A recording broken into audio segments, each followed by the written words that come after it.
Hello, Orville Nation. Welcome, everybody. And today is time for some Star Trek. Yeah, dudes. Didn't do that. It's time for Trek, for Strange New Worlds. So here we go.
And hello, everybody. Welcome, Orville Nation. Hello. Let me say hi to everybody in the chat. And I know you guys are ready for the Orville and also ready for some Strange New Worlds review. Hello, Galinda. Hello, Tracy. Hello, Maria. Hello, Bird of Prey. Kapla, Bird of Prey. Hello, Louise. Hello, Keely Chow. Hello, Jonathan Myers. Everybody, welcome, Mr. Lundell. Good to see all of you. And somewhere out there, science fiction author Dr. Adega Outlaw is listening to us while he barbecues for Mother's Day. So good to see all of you guys. And Jonathan Myers says, "Hello, PG. Are you going to give a shout out to the cast of Strange New Worlds?" Absolutely, yeah, we're gonna do that. Absolutely, we're going to do that very shortly. And startled me. And we are honored by the presence of the great Bird of Prey, a.k.a. Joe, in the chat. And Tracy Asteria is here. Welcome, Tracy. And again, everybody, Galinda and Louise and Mr. Lundell, everybody, Maria. Good to see all of you. And listen, so today is the beginning of something different and wonderful, because as you guys know, I've been wanting to review Strange New Worlds. I thought that Strange New Worlds was going to be something different, and compared to what we have gotten from Trek lately, and let me separate Prodigy from that, because I think Prodigy is a very different project in many ways. It was a good project. Prodigy was a good project. But I know that traditional Star Trek fans have had a certain level of frustration, and I think that Strange New Worlds tries to bridge the gap, the abyss there with some of the fans who have been disenfranchised. Yeah, it is, as far as live action television, Strange New Worlds is something very different, very new, and in general, I think it's a very positive. It's a very positive thing. Now what we're going to do here is the following. And I have always been very honest and very objective. And I am just going to call it like I see it. And so this is what these reviews are about. The reason I did not want to do reviews before, because I did not want to do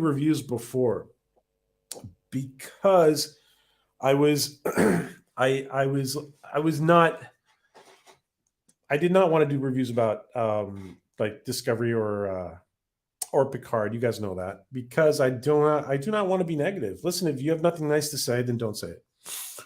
Strange New Worlds, there is a lot of stuff that can be said, a lot of nice things to be said about Strange New Worlds. So, I do think that things are moving in a better direction for Trek. I think the best thing to do is to get started. Hello, Hargrave. Good to see Hargrave. The actor who plays Spock is absolute shit. Her too. Yeah. The cast. Listen, the casting. I'm going to say the casting is great. I think the casting is great. I know some people had comments about Uhura because I guess they felt that Uhura should look different. But listen, it's time to give her a chance. And the actress actually does a really really good job. She's very sweet. She actually does the delivery of Uhura, I think, pretty well, except for that little cool thing at the very end. But obviously that line was given to her. But hello, Tim. But I think the casting is fantastic. It really is not. If there are any problems with with this show, it's not going to be from the casting. The actors are great now, and of course anybody who is if any female got asked to play Uhura, who would not drop dead, who would not say yes to playing Uhura. And I think she's gonna do her job well. So Mr. Lindell steps all over canon. There are issues with some of that, Mr. Lindell. And again, we are going to give, and I'm going to set things aside, and we're going to give a very objective review of the show. Let me first start out by let's acknowledge here. Let's see, and let's just take a look at the. I think the best thing to do, honestly, is just to show what I'm looking at here.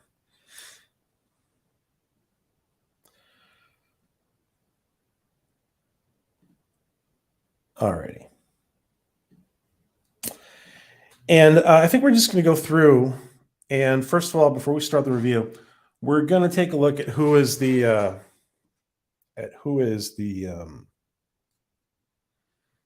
cast and crew.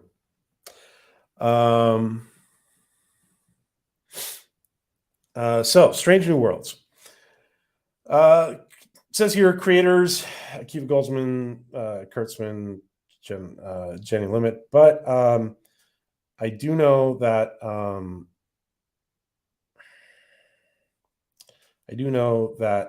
do want to hear. Okay, let's go through here some of the producer writing credits here.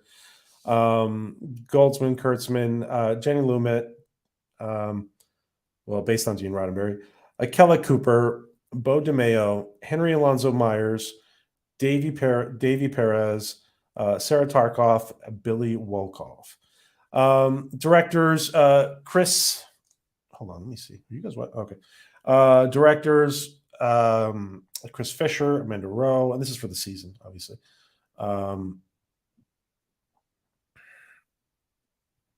Andy Armarjanian, Christopher J. Byrne,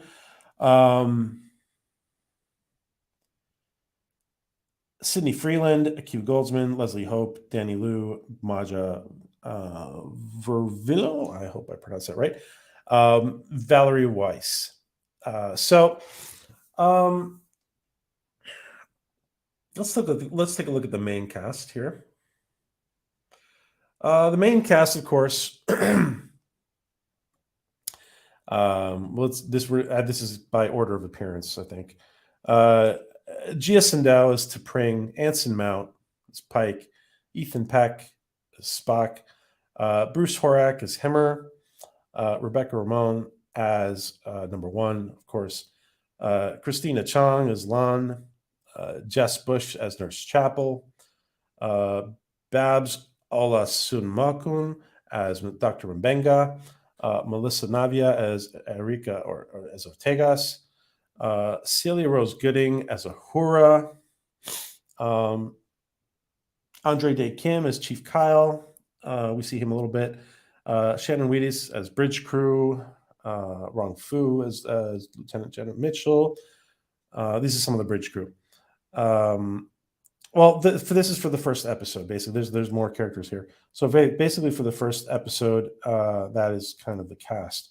So excellent. Now, I know. Oops. Sorry. Okay.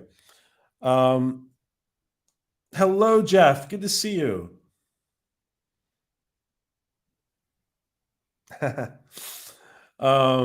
Yeah, listen, and any show that starts, we need to give it a chance. You can stop watching it as soon as as soon as you realize it's not for you. So let's start things off here with our review. Let me see. What did I do? Oh, I see what I did. Okay. There we go. Sorry.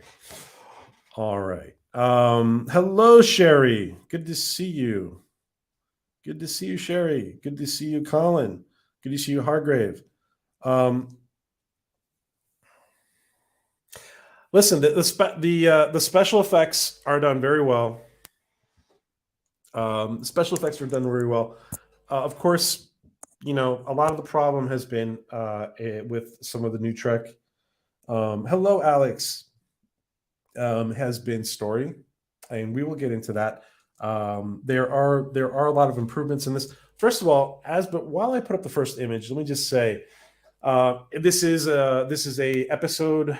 There's obviously there's an arcing story arc for the season. But we see that there's going to be these are going to be individual episodes, basically. And hello, speaker. Good to see you. And so here we go. Let's see.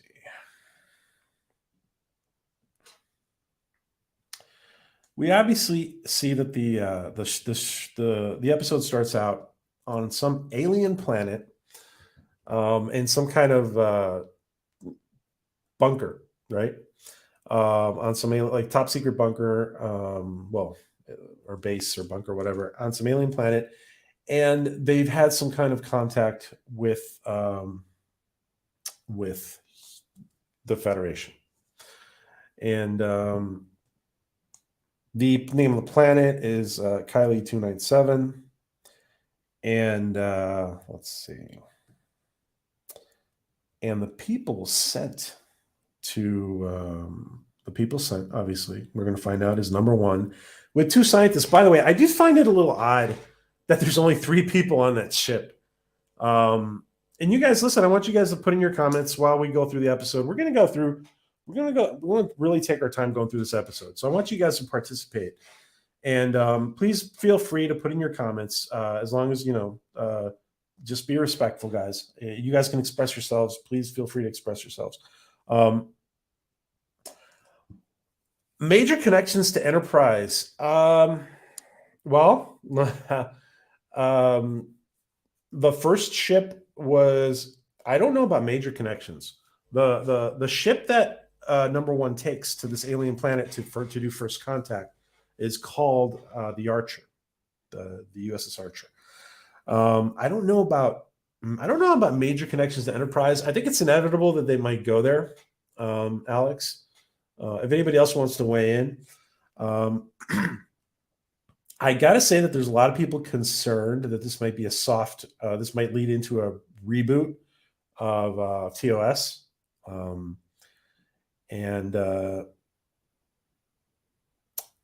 Mr. Lindell sees that as a serious issue.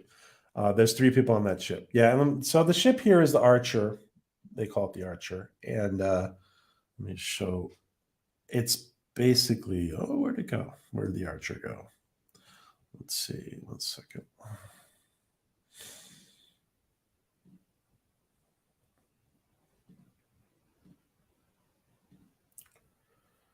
And So yeah, there's and part of the problem I have with well, some of the concerns are here that the ship has just number one and two astrophysicists. It seems, for first contact, it seems odd that you would just dispatch a commander and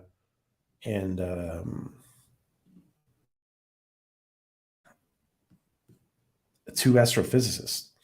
So let's see.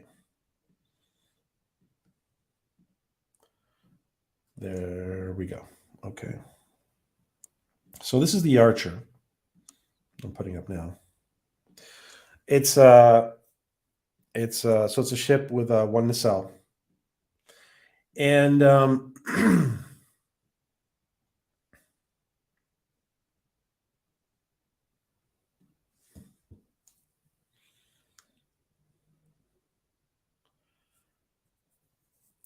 yeah. So I want to go back and see if I somehow have. Hey, Lord Thoth, how you doing? I want to go back and see if somehow we have made a mistake on that, because I thought it said, yeah, it was populated just by three people, and I think it's pretty evident in the episode that it's only populated by three people. I think it's odd. Yeah. So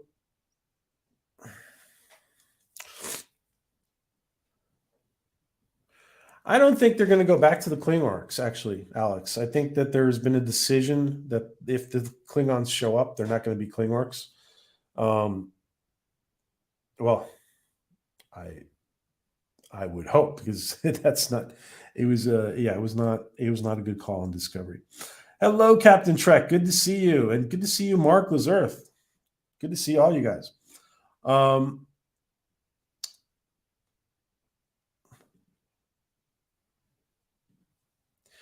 Yeah, so this is how the episode starts, and this kind of just preamble to the episode, and yeah, it's just a sausage section with a nacelle. Of course, we don't know this. We can't exactly determine the size of this ship, but it would seem like it would probably require, more people on it. So never occurred to Starfleet to test its speed. Try giving them coal power or solar first, see what they do. Just use a warp core. Well, they didn't. So okay, they're all right. So they didn't actually. Starfleet doesn't give them anything. Hello, pod racing. So what happens basically further down this episode as we progress, guys, is that the Discovery's big jump into the future provoked a celestial event, and that they saw on their telescopes and their radio telescopes. And so one of the other problems here with this episode for traditional fans is that that they came to the conclusion that they were able to. Hey, Robert, good to see you. That they were able to come up with some kind of warp-like technology, warp drive technology. In this case, they make a warp bomb. By the way, guys, spoilers. So if anybody doesn't want to get spoiled, maybe I should just say that. Spoilers. All right.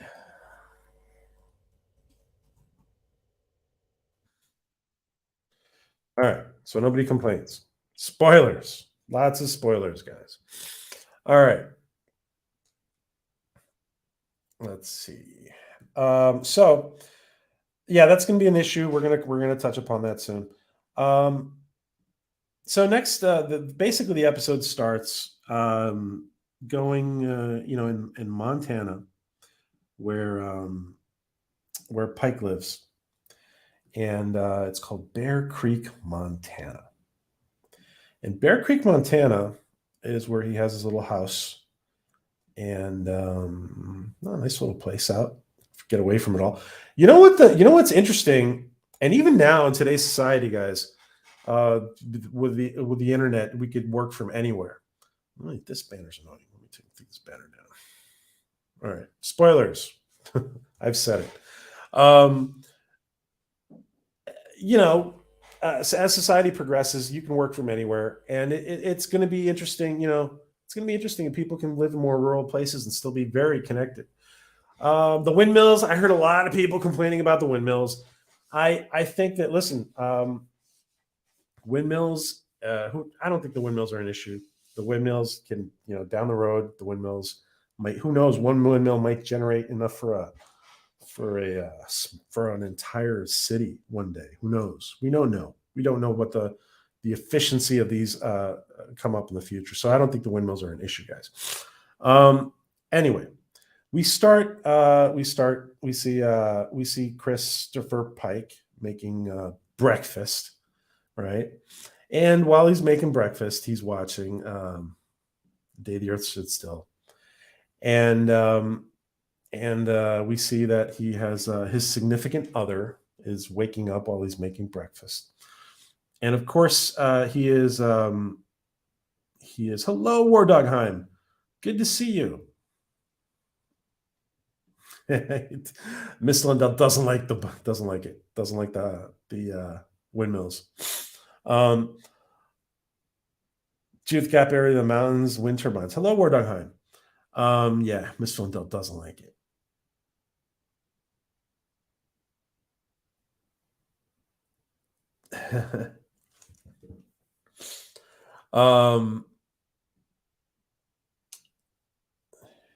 You must hate your horse to be riding full speed and they feel ready to break a leg. Animal cruelty. Lord Thoth. That comes from a Canadian Mountie. Okay. Well, Lord Thoth has the right to give his 2 cents on that, for sure. I forgot about that Mountie. Thank you, Mr. Mountie. So guys, so he's making he's enjoying. He obviously has his significant other here is his girlfriend is another captain, apparently. Very young captain, very young looking captain. Does anybody think she's some people said she looked too young to be a captain? Of course, we don't know what she's a captain of. So, she could be a captain of a small science vessel or good point, Lord Thoth.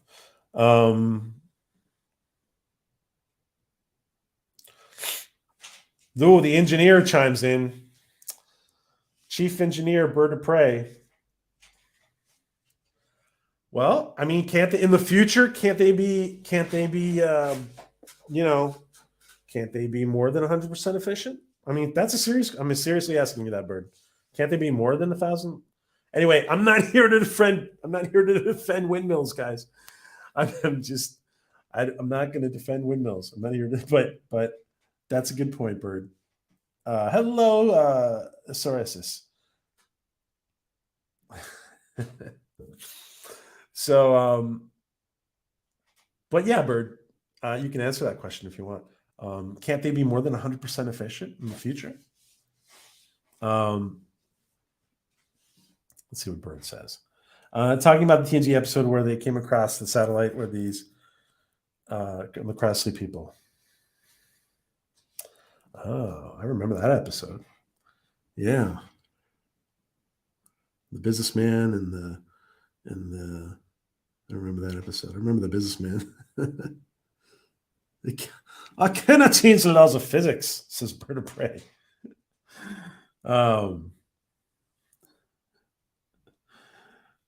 Gotcha, Bird. Gotcha. So we see his girlfriend is another captain. Yeah, guys, please do share the stream. Thank you, Maria. Please do share the stream. Hello, Lewis. Thank you for joining us. It is. It's from the episode, and I'm putting up another image now shortly of Pike's girlfriend. Let's see, where is Pike's girlfriend? There she is. So Pike's girlfriend gets dressed, comes down, And we see that she goes, Chris, again, you're watching this again? And obviously Chris is like, this for Christopher Pike is like his Star Trek, right? His Orville. He's always watching in the background while he's making stuff. And Captain Winona Earp.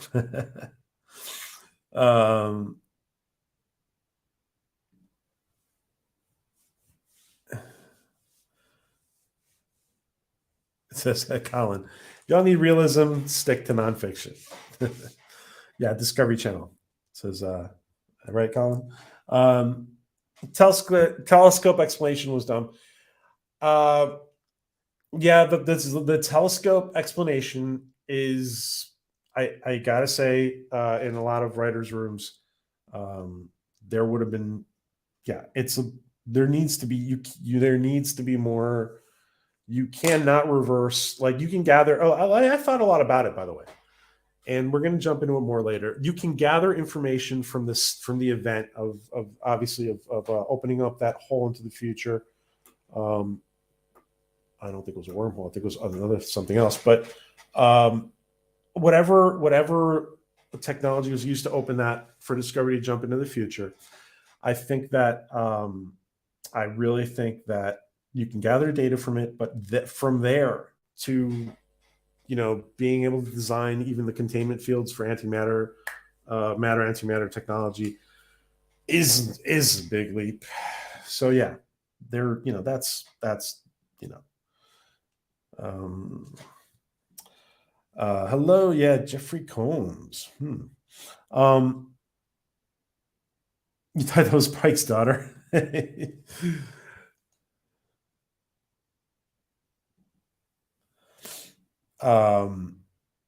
Yeah, so it's his girlfriend, and let's see. Oh, what did Byrne answer? Oh no, it's not her. It's not her, Bird. Alex's girlfriend. Now they're friends with benefits. Maybe, yeah. Well, yeah, you're probably right. It's probably more like a friends with benefits, Alex. You're right. Yeah, the whole thing, Lord Thoth, with the okay, the problem with that is that it's the basis of the episode. It's the whole basis of the episode. It's the whole basis of the reason for them approaching first contact, getting the warp signature. That's why number one goes there. It's a problem. So if the most basic part of your story is not grounded in science, there's gathering enough, gathering some data from watching it on through a telescope or a radio telescope is not going to give you the technology to reverse engineer. And that's actually what number one says at one point. They reverse engineered. There's nothing to reverse engineer. They don't have the technology. They just watched the technology from a distance. So yeah, well, basically, yeah. I don't know. I don't know if you watched it, Lord Thoth, but basically what happens is that there's that celestial event that was viewed of Discovery going through. Basically, that's they built, instead of building an antimatter drive to go through space, they built an antimatter bomb. Well, the reason we haven't heard about it because it's pretty self-evident that antimatter and matter can just be turned into one big huge bomb if you wanted to. So, I mean, yeah. Okay, I'm going to proceed. You guys have a lot to say. I'm going to be putting up your comments, but I'm going to proceed, guys. So, so she says she's going away for a month, and Pike says, "Well, I might be here when you get back," and she's kind of like, "Oh, I hope you're not, because you probably have places to be," and so that's what. So she takes off. She eats breakfast and leaves, and of course we. Where was that? So Pike here is still sporting the beard, and let me see. I have too many images open. Let's see.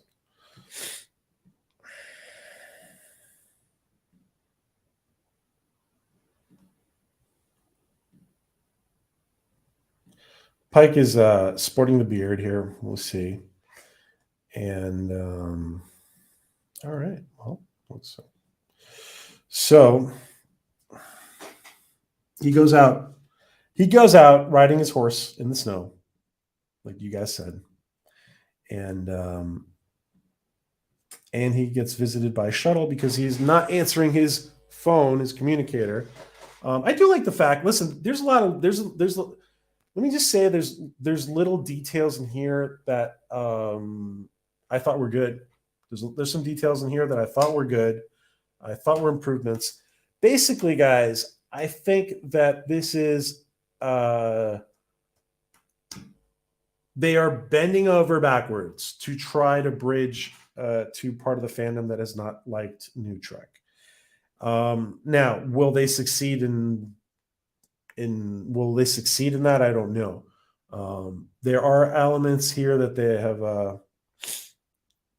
There are elements in here that that are positive.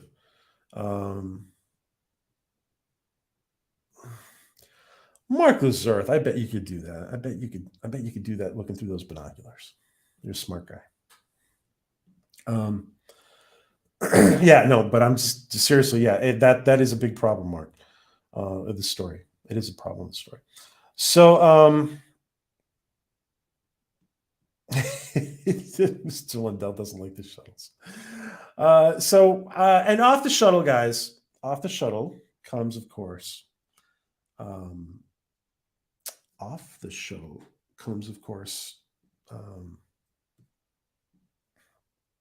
Admiral Robert April. And as I it doesn't matter what it doesn't matter. I don't yeah, some people are. It doesn't matter what he looks like. It's fine. It's fine. It's okay. It doesn't really matter, guys.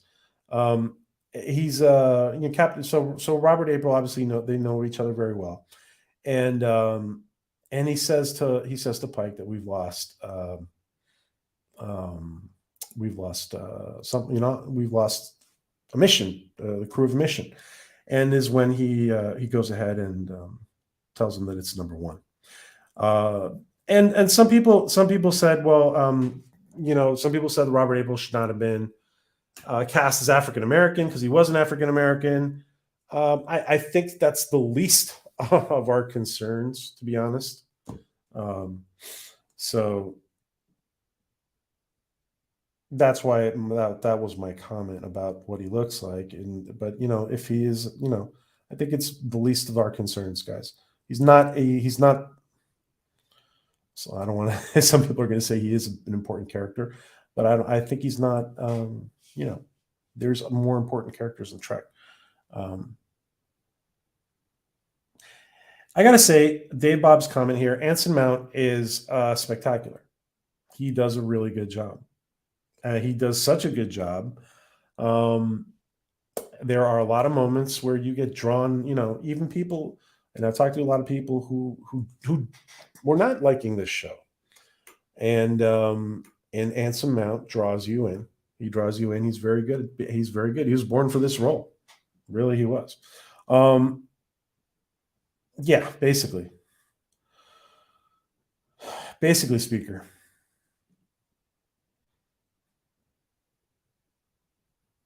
The horseman is a requirement. Listen, who knows? Maybe it is a requirement at the academy. You never know.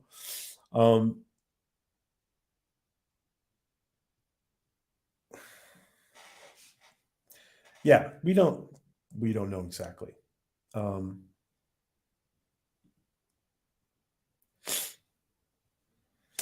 Yeah, I don't even want to get into this whole argument, but Mr. Lindell's right. Whether he's canon or whether he's not canon is a whole other issue. Yeah, exactly, Mr. Lindell.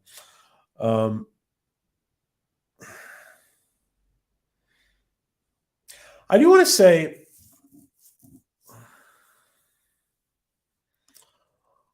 Hargrave. I do want to say that Peck has been he is The Spock is a little better here than it was in Discovery. Let me just say that for now. He was better. Yes, Anson is awesome, Galinda. And let's see, where are we off to next? So he shows Anson Mount, Captain Pike, that it's Una.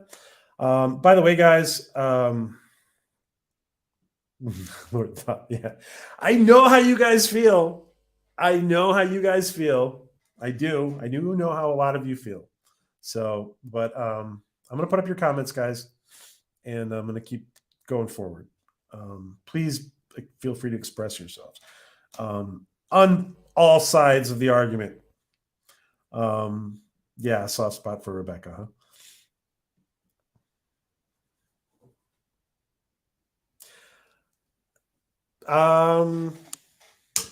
I don't know, Maria. I don't know. I hope so. I hope answered. I hope loose threads will be answered. I do. All right. For all you, I can see you guys. The next image is coming up. I can see you guys. Some of you guys are already going to be concerned about this. The next, as soon as basically Admiral Robert April tells him that he's got to go on this mission. He wants him. Pike is reluctant, but he says, we need you back in the saddle. Basically, he literally says that. Something very similar, back on the horse or something. So next we are taken to Vulcan, and there he is. There's the barbecuing science fiction author who is lurking. Hello, Dr. Adega Outlaw. Good to see you. And I know you're not too interested in this one. So we're back on Vulcan, and on Vulcan we see here that him and T'Pring are having they're having dinner somewhere, and they're having so this whole ritual, how this ritual plays out, this courtship mating ritual. I just say ritual because I shouldn't even say ritual. This date they're on. A lot of people are, saying that this is not canon. This is not how Vulcans interact. This is not how Vulcans mate. This is not how Vulcans proceed, right? So I'm not going to get into that too much, guys. But basically, the waiter comes and says, "Guys, get a room," and literally says, "Get a room." We see this. Right after this kiss here, that to some of the more traditional Star Trek fans can be viewed as problematic, of course. But I'm not going to get into that. I'm just going to evaluate this, guys. We're just going to go through the episode. Excuse me. So after this, the waiter says, basically, go get a room. And they do. And actually, he says, oh, that's a good idea. Let's go get a room.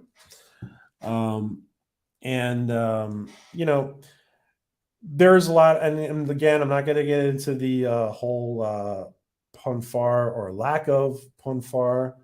I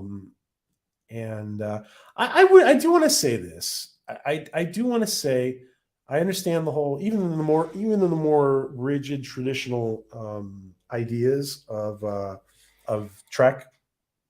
I do think that there are possibilities. I do think some of those possibilities came across in Enterprise with T'Pol, for example. There are possibilities for intimacy outside of Ponfar, in my opinion. Now, that being said, this does not feel right to some of the more traditional Star Trek fans, and as they're involved in this moment, See it now, Lord Thoth. That is what feels. Yeah, I do it. I do admit that feels off. It does feel. It does feel very off, Lord Thoth. Yeah. In public, you would see them touching, and this is where Enterprise felt right. How they did some of the things in Enterprise, and this feels odd. It does. Yeah. He is half human. Says Galinda. We're more than I can say for my ex. And so Spock is interrupted by the communicator. And the person calling him, of course, is Pike. And it's funny because T'Pring even addresses Pike. Pike asks, "Oh, are you naked, Spock?" When he answers and T'Pring says, "Well, he was about to be. It's an important night." So, so Christopher Pike calls and says, basically, we got to go get number one. She's disappeared. Spock says, she'll understand. Don't worry, T'Pring will understand. And it seems like she doesn't understand, not really. So let's go. Let's look at your comments, guys. Lord Thoth says they are a telepathic race. They can send feelings through touch of fingers. Yeah, the whole hands thing is obviously something that's missed here in Star Trek 3. Saavik and young Spock. Exactly. Thank you, Robert. That's a very good example. That is a very good example. Yeah.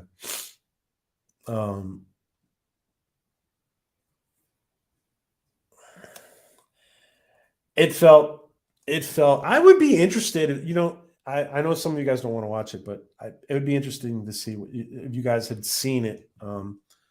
To see your responses having seen it. But basically, Lord Thoth, and it was played very differently. So we don't see.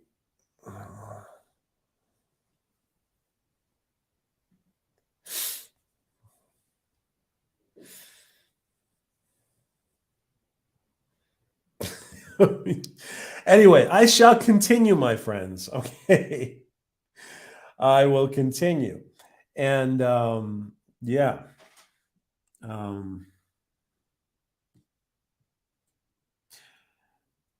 Next, we see Pike. We see Pike on a shuttle, and he is headed for the Enterprise. I don't think I don't have much. Right off the bat, I don't see huge red flags with what the Enterprise is like. I think that it looks a little big, maybe the bridge and stuff, and looks a little large. Of course, one of the problems we had in Discovery was that, like, for example,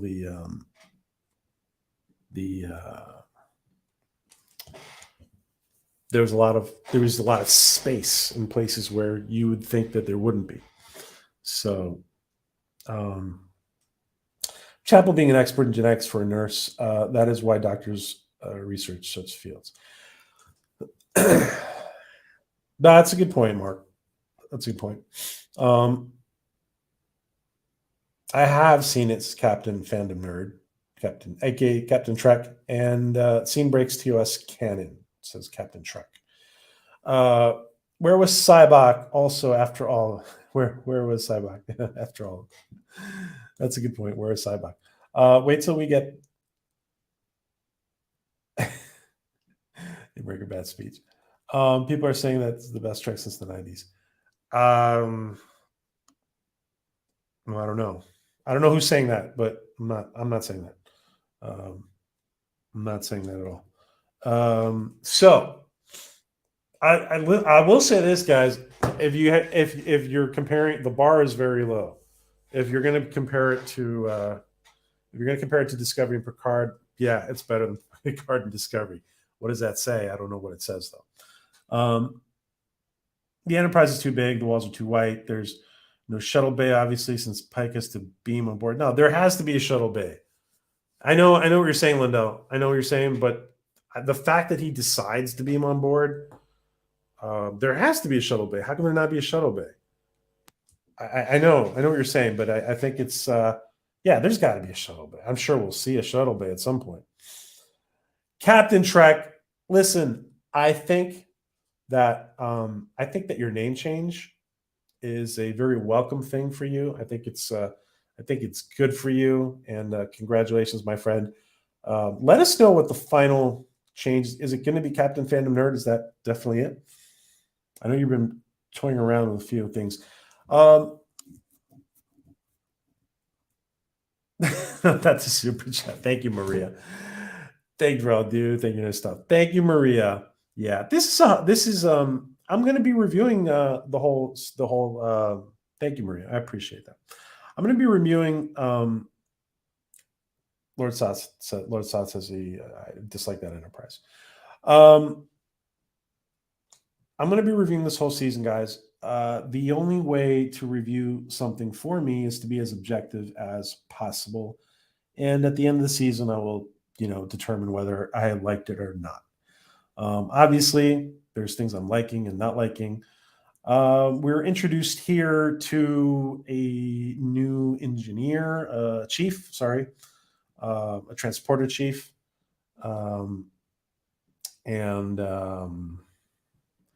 When he beams aboard, and there's got to be some kind of shuttle bay in there. There has to be. How could there not be a shuttle bay?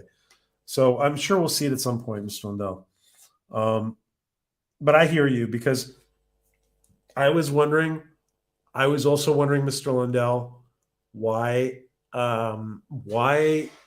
take the shuttle all the way to the Enterprise and then just beam aboard? You would think maybe you would just either just beam up from the beginning, or no, but you see, you're being picky, but you're right, because why take the shuttle all the way to the Enterprise and then beam aboard? You're right. You're right. I asked myself the same question.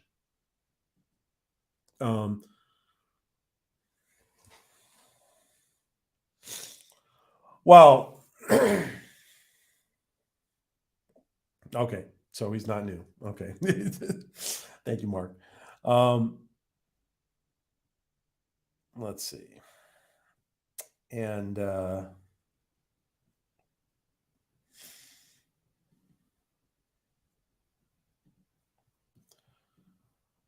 wish I had time to go back and watch my TOS. I don't have time. I haven't read Dega's book yet. Just little pieces, a bit. I have so much to do. I haven't even read Alan Dean Foster's book either. I am so behind with everybody. But anyway, then we have a discovery moment, which I hope they are far and few in between. We have a discovery moment here, guys, where Captain Pike beams onto the ship. He talks to Spock. He talks to Spock, and as they're getting into the elevator, Spock says he thinks of his sister every time he goes to space, and we hope it's the last we hear of Michael Burnham. Seriously, that storyline is just not. And it almost, yes, they're both alone in the hallway as they're getting into the elevator, but the fact that he's talking about it kind of very openly, it's almost, the way Vulcans are, if it's so confidential, it surprises me a little bit. The comment surprises me a little bit, to be honest.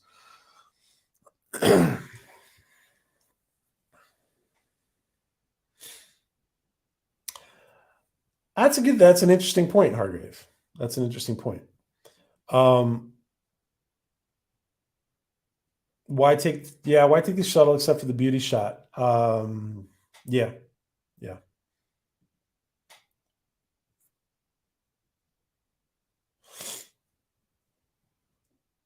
That's a good thing, Lord Thoth. Yeah. That is a good thing, my friend.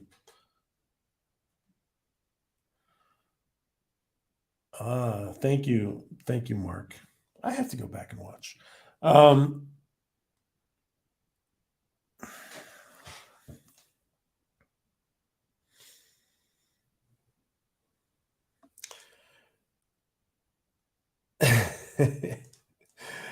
even the Federation timesheets the relativity. Others can fix this hot mess with new track. Um, we'll see. I mean, I listen as far as Kurtzman truck goes. Again, everything.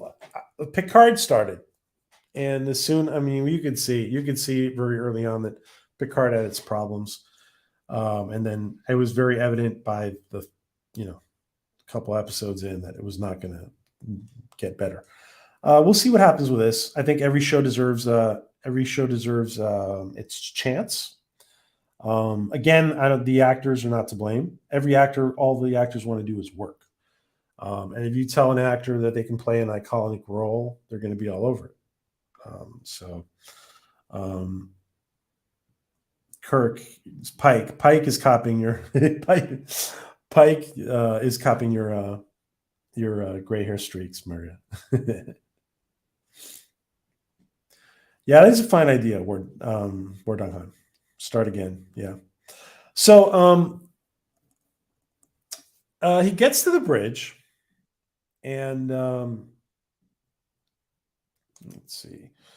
He gets to the bridge. He doesn't expect that. He thought Spock was going to be his number one, but he finds that his security officer is going to be his number one because command told them that Spock should stay as a science officer.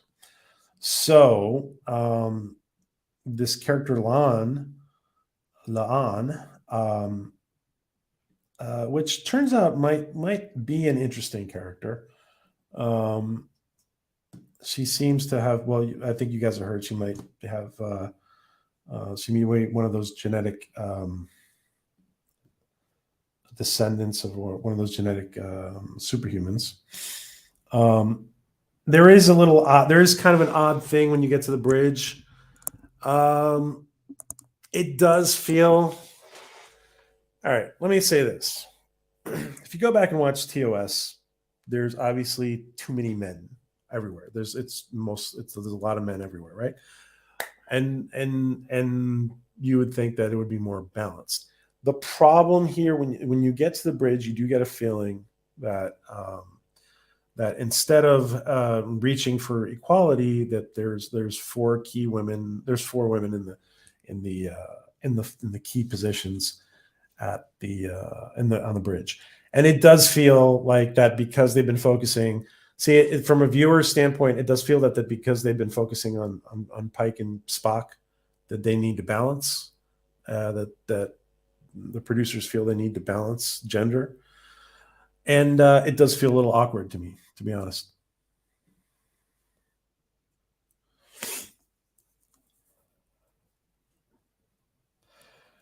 Yeah, Lord Thoth, you're gonna have to start your own channel to rant about that, my friend. I know some of you guys. I know some of you guys have got a lot to say on all this.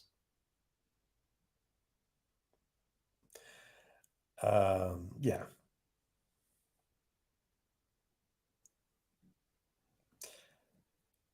Yeah, it's a little. It just feels like a little. It feels very intentionally done. Like all the women on the bridge. Um,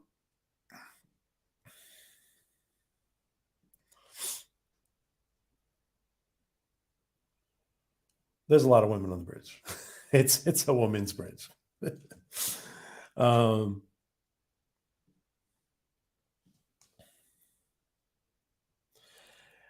The red. Okay, Robert. That's an interesting question. Why are there so many wearing red? Should they be wearing red? I think they probably the person at the helm should not be wearing red, for example. Um, in my opinion, that is a very good point, Robert. Um,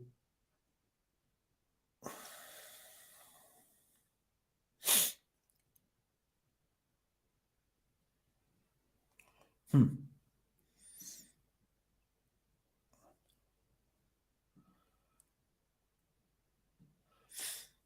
Yeah. Anyway, that is a little side note about the effort to balance gender on the screen. Um, I do want to say this, guys. The actress playing Ahura, there have been some comments about, oh, she doesn't look like you think. She doesn't look like what you think Ahura might look like. Um, I think that that I think that those concerns are the least of our worries, to be honest. And the actress, she's very sweet. She does do her dialogue. I think she actually delivers her dialogue well in the instances where she does, and she exemplifies her cultural expertise. I think that the casting is fine. Yeah, the casting is what is fine in my opinion. And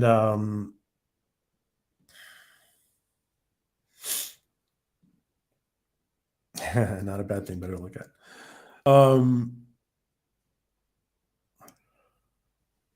Too much light, says Maria. Not enough eye candy for the ladies, says Maria. Okay. Um,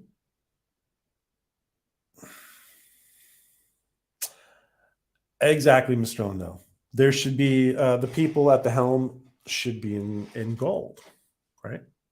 Yeah. Yep.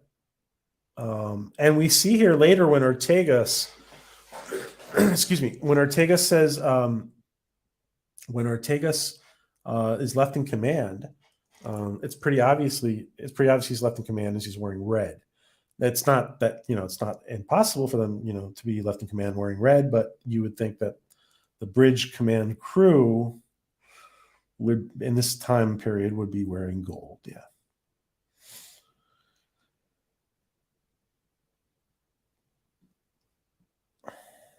Again, yeah, but listen, you offer this role to any actress, what would she say? She would say, "Damn right, I want to try to be a hero." Yeah. So it's not the actress' fault. Um, let's see.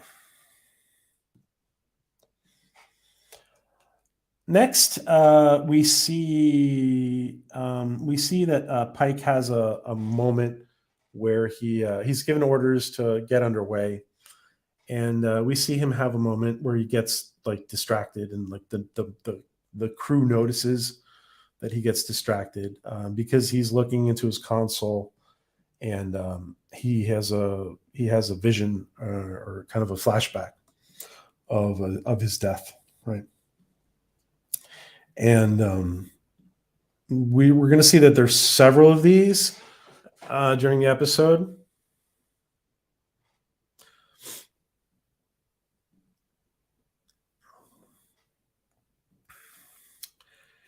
And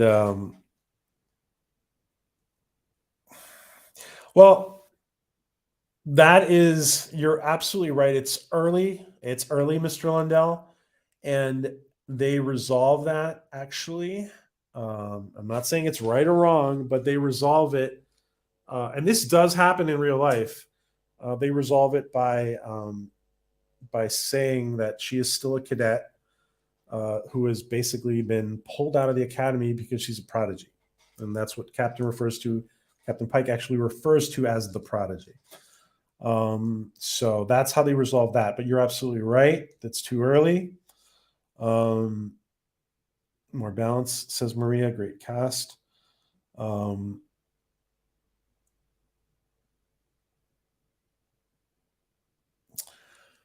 Yeah, Captain Spire. I will say this, guys. um, I will say this. It does feel. It does feel like. It does feel like this will lead into a reboot of TOS, and I know it's going to piss a lot of you guys off to hear that, but it does feel like this will be is the beginning of a reboot of TOS.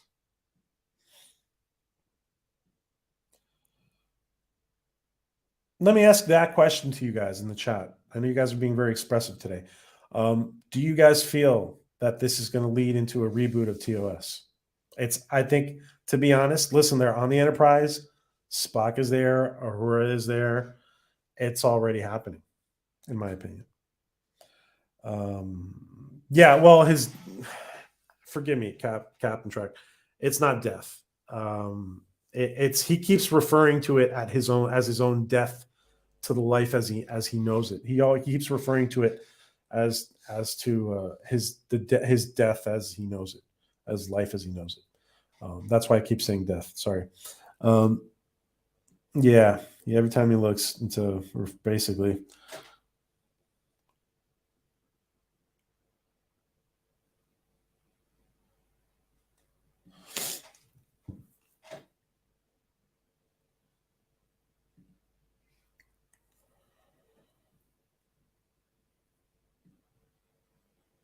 Prodigy was so tilly, Mark.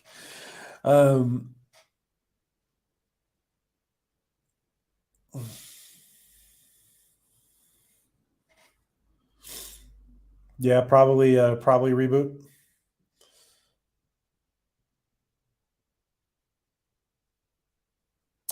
Yeah, listen, that would be the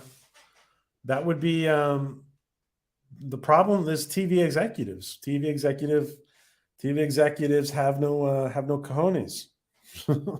They want to go for what they think is safest, and they're not bold. They're not bold about going where no one has gone before, and just has to start with a new crew. They have to tie it, and listen. Them tying it to the past is also a way they think that it's a way of bringing in the old fans and fan service, which is true. Of course, it has to be done in a way that that really does bring in the fans in a convincing way. It is a bad reboot, says Dave Bob. Everyone else should be too young, Mr. Rondell says. Hey, Jack. Good to see you, Jack. Do me a favor, Jack, because I'm going to do this. I'm going to do this week. Do me a favor, Jack, and put in the link. Can you put in the link to your Gives and Go? Guys, Storyman Jack, his house almost burned down the other day. And do me a favor, Storyman Jack. And you obviously have a wrench. Please put in your. I'm just making sure you have a wrench. Please put in. Yeah, you do. Thank you. Please put it in, Jack. And guys, please, if you guys can help out, anyone can help out. They are rebuilding the damage to the house that almost burned down. Thank God nobody was hurt, Jack. Thank God. Yeah, there's lots of member berries. There's no reason to reboot Trek, says Mr. Lundell. You guys heard what happened. I mean, you guys heard what happened. I think the other day, right, with Quantum Leap. Like Scott Bakula said, I want to be in Quantum Leap, and this is it, guys. Please check that out for Jack if you can. Scott Bakula said, I want to be in Quantum Leap. Let's go. I'm ready. I'm ready to go. And they said no, they don't want him. They want to reboot it with a female lead, and reboot it. They want to continue with the female lead. I don't know exactly if they're rebooting it, but yeah, it's a problem. It's a problem with television executives.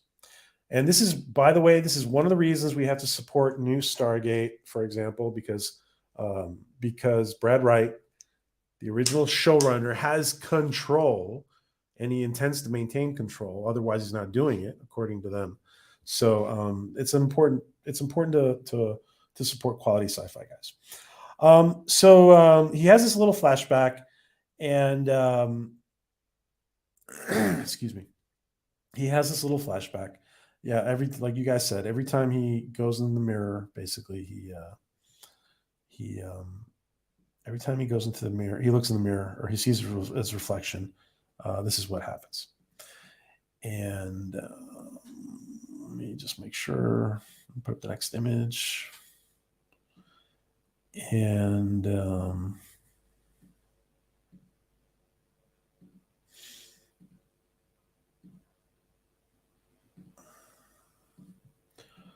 what?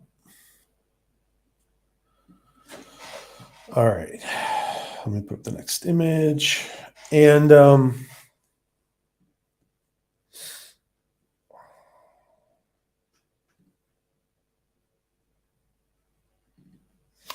give me 1 sec, guys. Let me just check one thing. I've never done one of these, a trek. Okay.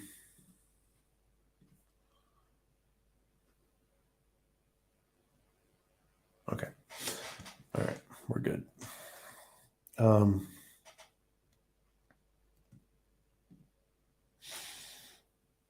Let's see. So the next image is Spock visits them, and Spock visits Pike in his ready room. By the way, it's a big ass ready room. It's a problem, actually. It's a pretty big ass ready room. It's kind of an issue to me that it's such a big ready room. The ship looks nice. It looks beautiful. It's, the question is whether things are, appropriate. That's the real, basically you'll see here from this picture, they're in his ready room. I'll tell you exactly what his ready room looks like, guys. And tell me if I'm wrong. You guys tell me if I'm wrong. His ready room, here you go. Tell me if I'm wrong, guys. His ready room looks like they're in 10 forward on the TNG Enterprise, on the D. That's what it looks like.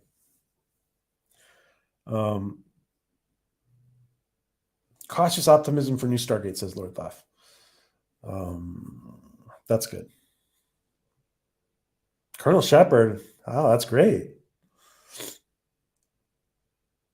Trek needs to be shelved for 5 or 10 years, says Dave Bob.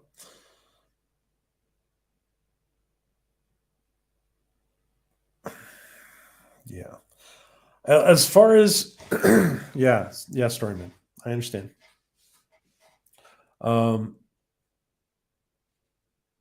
Was it his quarters? I don't know. See, I got confused there, Lord Thoth. I got confused because maybe it's his quarters. I got the impression, and I've watched it 3 times, and I'm gonna go back and watch it again. You might be right.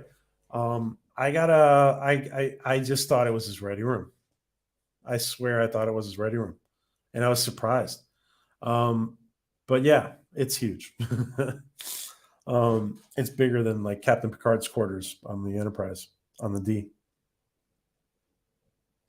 Oh, he said I'll be in my quarters. This is what happens when you have 3 kids. you miss stuff like that. All right, thank you, Lord Thoth. Thank you, guys. I appreciate that. So it's not his ready room. Okay. Yeah. Okay, you guys were right then. Okay, sorry, my bad. I was. That's why I was asking you. I was surprised. Like, that's his ready room. And no, later on we see the ready room. Later on we see the ready room, and it's different. That's right. Later on we see it again, but we see the actual ready room. Listen, and what Captain Spire is saying, I want nothing more. I want nothing more than to enjoy it. This trek, I really do. I really do. I think we all need it. Actually, a lot of us needs. We could just hope. We hope we could just sit back and enjoy this new Trek. That's why I'm trying to be as objective as possible here. I'm going to say things that are. I'm going to say things that are I see that are good, and I'm going to say things that I see that are wrong. Yeah, and of course, the fans are not the problem if they question. Absolutely, Captain Spire. Yeah. Voyager seemed the most accurate size-wise. That's a good assessment, Hargrave. Yeah. That is a lot of windows, right? That is a lot of windows in the captain's quarters.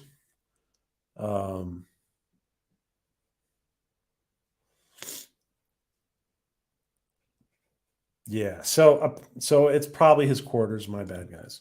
Thanks. Is there a fireplace on board a spaceship? Yeah.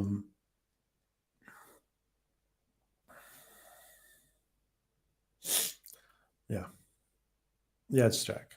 Yeah. And Jack is a good story writer. Coming from a good story writer. Please, guys, check out and Jack, please put in your thing a couple more times. If anybody can help, please do. I wanted this to be good, says Lord Thoth, but right out of the gate, the first scene, I was like, arr, arr, like a pirate. All right, here we go. So they're in his quarters, and they basically Spock is asking him, are you yourself? Are you okay? Are you ready? Next we see, and by the way, I've never done a review like this with CBS content, and taking screenshots and putting it up. I really do think it's fair use. Knowing CBS, though, by the way, guys, if any of you guys have channels out there, if you use short pieces of video from the Orville, Seth doesn't care. Like they want you don't get anything from YouTube for using short snippets of video. They want, Seth understands that it's good for the fans to support. It's good for the fans to support his project, and he is awesome at that. He is awesome at recognizing that. Hail to Seth MacFarlane, and his whole team, Tom Costantino and his whole team. All right, so they get to Kylie 279, an M-class planet, and I had an image here, and well, there's another image coming up. You see the Archer in orbit, and what happens here is that Lon, the security / first officer, the temporary first officer, gives a warning about putting the shields up. Spock says no, it's not protocol, and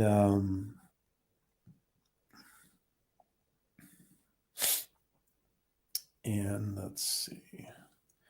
And they get hammered by torpedoes from the surface, by plasma torpedoes, says Pike. And there is the image with the. Now there's. You guys see that the Archer there is in the back, like it's in the back in orbit. We don't know how far away that ship is, but again. Lord Thoth, are you working your channel? Please do me a favor, Lord Thoth. Please do me a favor and put in your, where is it? Let's see. Lord Thoth, please do me a favor and put in your channel. Guys, again, everybody is free to, the friends of the channel. If you have a wrench, please, you are free to put in your channel. If you want to ask me for a wrench, I will likely give it to you. So please put in your channel, Lord Thoth. Make sure people are subbing to you. I didn't realize you were generating content. Or if I did, I don't remember. Forgive me, I have a lot of things in my head. So Awesome. 81 subscribers. He needs more subscribers, guys. So please take a moment. And when Lord Thoth puts that up, please sub to Lord Thoth, guys. We grow together, guys. Hashtag we grow together. June 2nd, Hargraves. June 2nd. It's only 25 days away. And so they get hammered by photon torpedoes. They call them plasma torpedoes, which apparently are 21st century technology. I guess they might be. I wonder. I don't know if we have those yet, but so the ship gets. They put up the shields and they get hit by minimal damage. They get by these torpedoes, and that's when Spock says, "Well, you know what? This might not be a warp drive that they have come up with, but rather a warp bomb." And that's where obviously the whole antimatter thing can very easily be turned into just one big huge bomb. So now the big problem here, guys, is that for me, the big problem is that once you see that's Jack's GoFundMe, guys, please help if you can. The big problem, of course, is that they observe this celestial event through their telescopes, and reverse engineering a matter-antimatter drive or even the bomb doesn't seem likely. It seems like a really, really far-fetched idea, and there's problems. There's problems with that writing there. And let me just say this: if this issue came up with Rick Berman, or if this issue came up with the Orville writing room, or if this issue came up with the Stargate writing room, I will tell you right now that it would not be greenlit because it's too much of a stretch.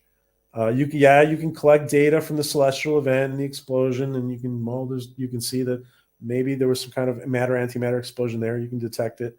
It doesn't mean you can put that technology together from scratch, from nothing. They're not back engineering. See, they're not reverse engineering anything. There's nothing to reverse engineer. There's no ship. There's no. That's the problem. Please sub Lord Thoth, guys. Please sub to Lord Thoth. And anybody, again, you guys, we all grow together. Please put in your channels and share this stream out, guys, if you can. Thank you.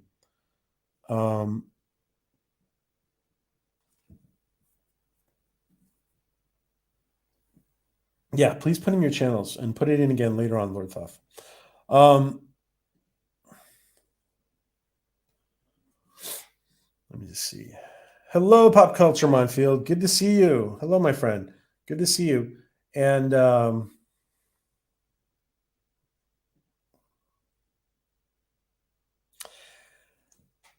yeah, there are issues. There are gaps in the there's gaps in the plot. And again, like I'm saying, one of the concerns is that this would not fly in another science fiction writer's room. That's the problem. You cannot reverse engineer. There's something you don't drive through. Like, for example, you don't drive through Chernobyl and just learn how and just be instantly inspired on how to put together a power plant just because you drove through it. No, it's more the whole just the containment of the matter-antimatter is a whole big huge ass issue. So all right, so the show visually looks great in many ways. And it does. I think there's a lot of stuff about the show that looks great. And I know there's a lot of people that are going to dislike me saying that there's good aspects to this. There are good aspects to this show. There's several good aspects to this show. We have to be objective. We have to call out what is good and what is not good. And again, that big, huge gaping hole in the plot is not good. Who wrote Sonar into Space? All right, next image. So they're, let's see, where are we?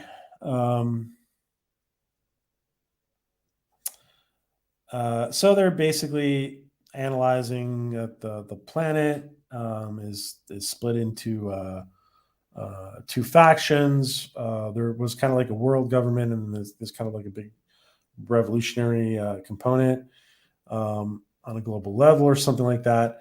And basically, this technology is going to be used to wipe out the other side, the other the opponents. Somehow, it's not really explained, by the way, and this is kind of worrisome. It's not really explained exactly what happens to Una and the two astrophysicists.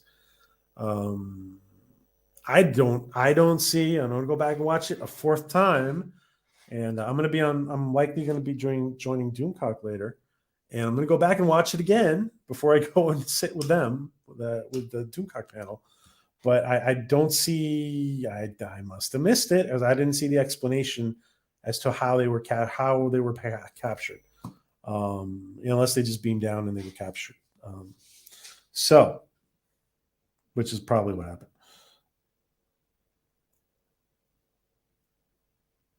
Yeah, they retired. Yeah. Yes, I have to email you, Ward.Heim. I have to email you. Sorry, I got to email you. I got to send you something. Thank you. You're on my list right here on this piece of paper. I have to email you. I will do that. Absolutely. Thank you for reminding me, my friend. I have to send you something. My problem, Ward.Heim, has been that I've been traveling. But I will email you. I have to send you. Wait. I have to send Ward.Heim. I have to send you an Orville pin. Orville Nation pin is what I have to send you from the raffle. So thank you for reminding me, my friend.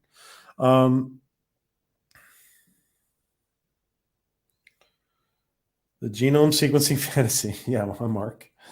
All right, here we go. So now, what Mark is talking about, and I do have. I listen. I'm trying to review this without being overly critical. I think you guys can see that. I think you guys can see. We go down to sick bay and we see that we see or med bay or sick bay, and I'm not a big fan of calling it sick bay as a healthcare worker myself. I think it should be called med bay or something. But yeah, sick bay, usually called sick bay on the ship. And what Mark is talking about, and we see here Dr. Mbenga. By the way, I think the actor is fine. I think he's good casting. Good casting from Mbenga. I think that what happens here is this genomic therapy, which is unnecessary. It's really unnecessary for what they're planning on doing. In TNG, Dr. Crusher would just do prosthetic implants, and they would just do prosthetics and reversible prosthetics. And this whole thing with the genome, this genomic therapy for just these people don't have the level of technology to see that they're being deceived, basically. Exactly. Why do the writers need to overcomplicate things? Because they want to ship out the writing simple solutions to complex problems. Yeah. And it turns into a problem. And as soon as they see that it's going to be an issue, for example, let's say it is going to be an issue with Spock because of his mixed human Vulcan DNA.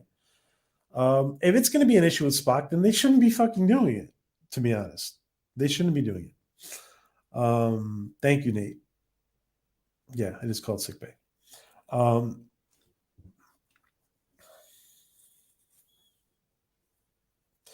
Yeah, and by the way, the I guess Nurse Chapel lost some med skills.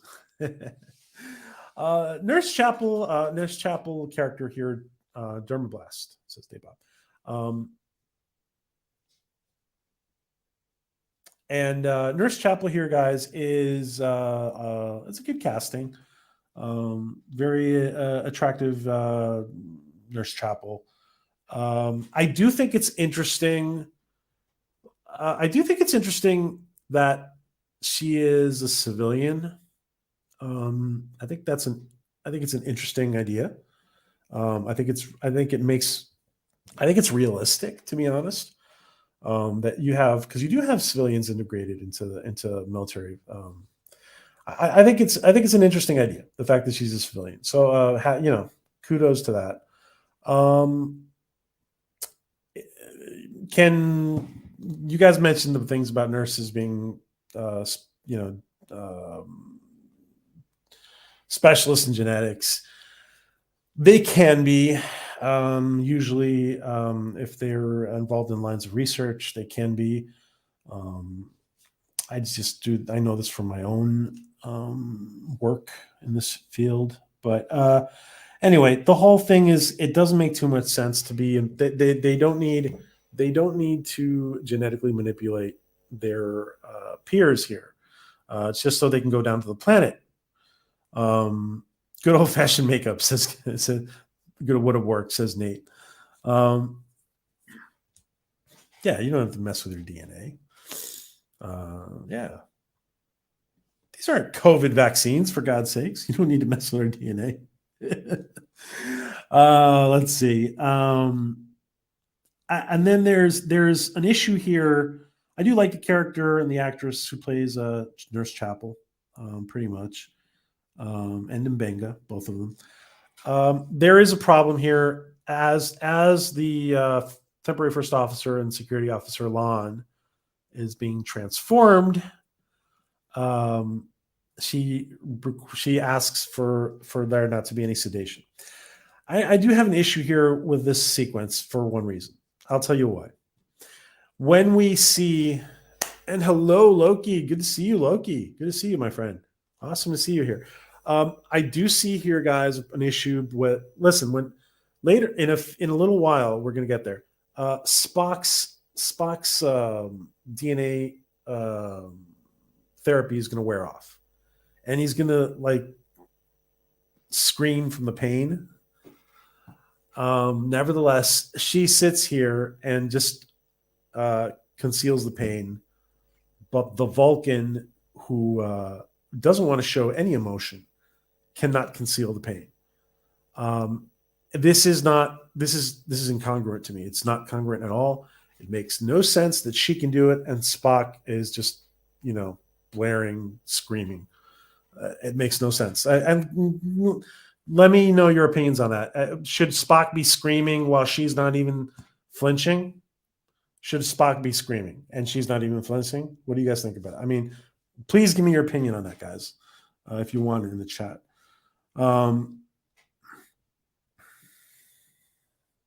Yeah, they said it was very painful. Jordy. Jordy. Yeah, I know. She was in Starfleet. You're right, Nate. You're right.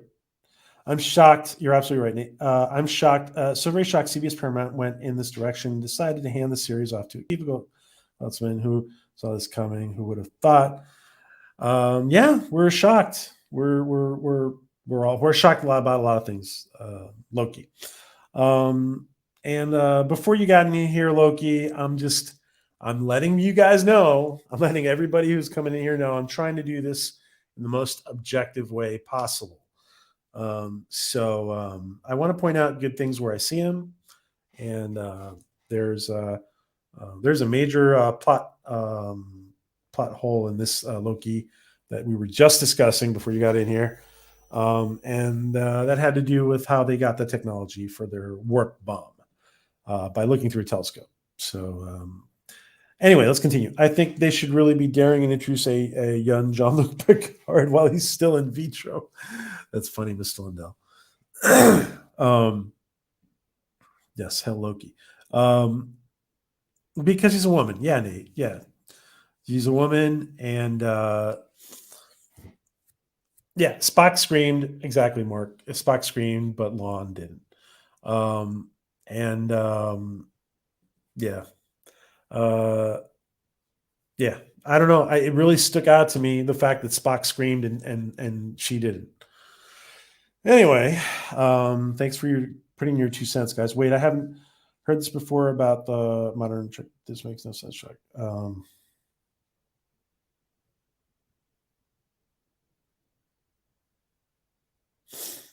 not sure what you mean there, Lord Thoth. Yeah, no, Spock should not be screaming. And listen, if you recall TOS, you could see like before Spock would be expressed, like he would just be tearing up inside before expressing himself in that way. And yes, and Ethan Peck obviously gave out the biggest yell when his genetic therapy wore off temporarily. Oh well, not temporarily. Where it wore off when it wore off. Becker Spock is not Spock, so I'm crying and screaming is no surprise. Yeah, that wasn't realistic to me, says Wardongheim. Spock was showing more tolerance for pain than for much worse injuries. Exactly. That's you're exactly right, Wardongheim.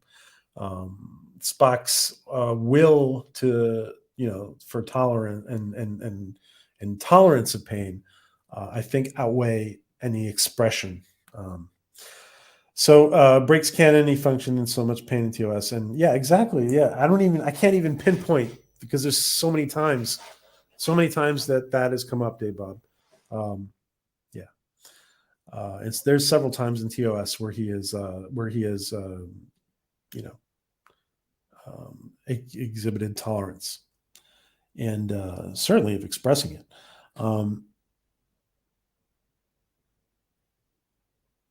Ah, I see.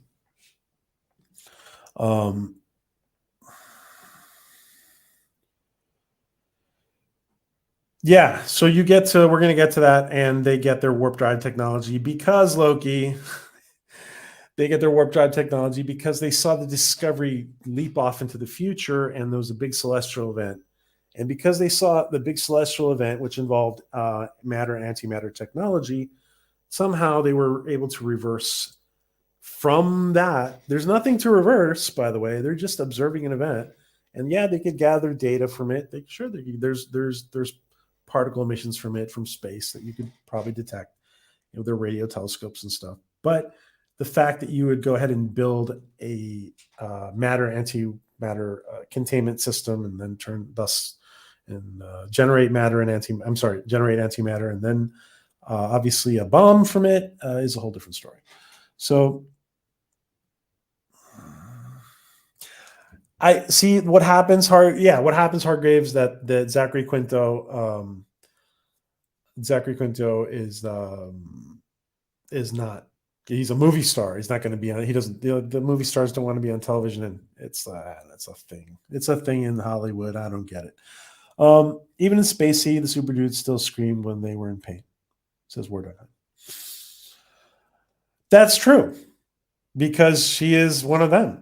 She is what. That's a very good point, Wardogheim. She is one of them. Exactly. That's what we're going to find out. We're going to eventually find out she's one of them. All we had to do at this point was point our telescopes at something, and we can learn everything about it. That's a video game mechanic, not a Star Trek mechanic. Yeah.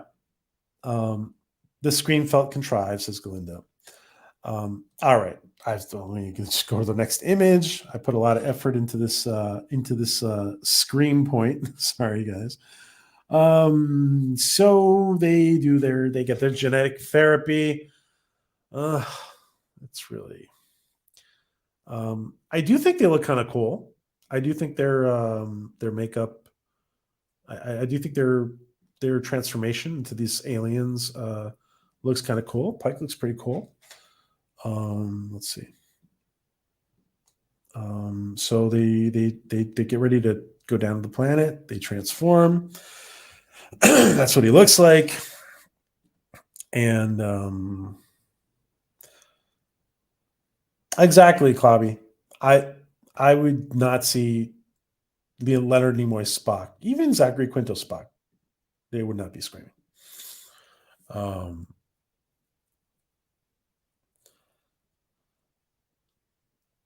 Yeah, that's a good point, Robert.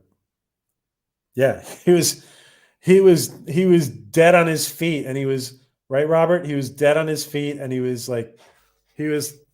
fixing his uniform. Right. That's a good point. That's a good point. See, the only time the only time we would see them screaming, and we saw that on the young Spock in Star Trek 3 on the planet with Savick. Going through Ponfar. Going through Ponfar was too much for them. It was too much for a Vulcan male. Then you would probably see them screaming.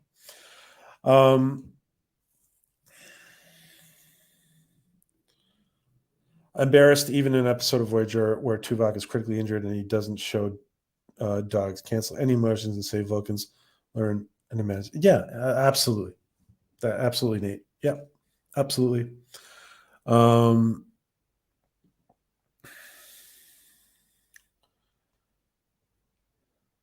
Guys, don't forget to sub to Lord Thoth. All you guys who have channels, let me just make sure. All you guys who have channels, let me just make sure you guys. Pop culture, you have a wrench. Please feel free to put in your channel. Guys, sub to Lord Thoth, and let me make sure. Yeah, Loki's got a channel. Klobby, you got a. All our friends who have channels here are welcome to put in your channels as many times as you want during the stream. And again, if you're watching live, you're watching on the replay, please, we all grow together, guys. Please support all these great creators like Lord Thoth, Pop Culture Minefield, Loki, Klobby, Vibrant Times, all these guys. Storyman Jack. All right. Let's see. Next image. So, and I'm going to go, but we're probably going to be talking about this with Doomcock in a little while. I'm going to go back and watch it one more time. I'm going to go back and watch it one more time.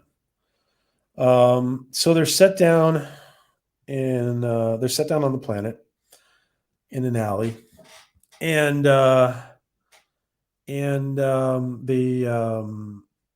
what's her name? Lon decides, kind of on her own, by the way, but we'll give her a little slack if she's a first officer. She's acting first officer. She kind of decides to play like something's wrong with her, and to when she sees these two scientists, and her intention is to abduct these two scientists and to use their here's the image, to use their IDs to get into where they have to get one and the two astrophysicists. She hints to Spock, "Hey, they're next," and Spock comes behind and neck pinches them, and he's like, "Oh, well, you're lucky that worked on the species." And she was like, "Well, you're lucky that actually it was lucky that you decided to take a hint."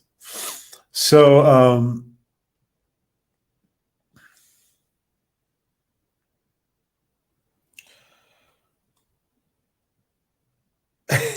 well, I can't do it. Listen, I can't do it with all. I could not do it with Picard, Loki. I could not do it with Picard. I could just watch Picard once.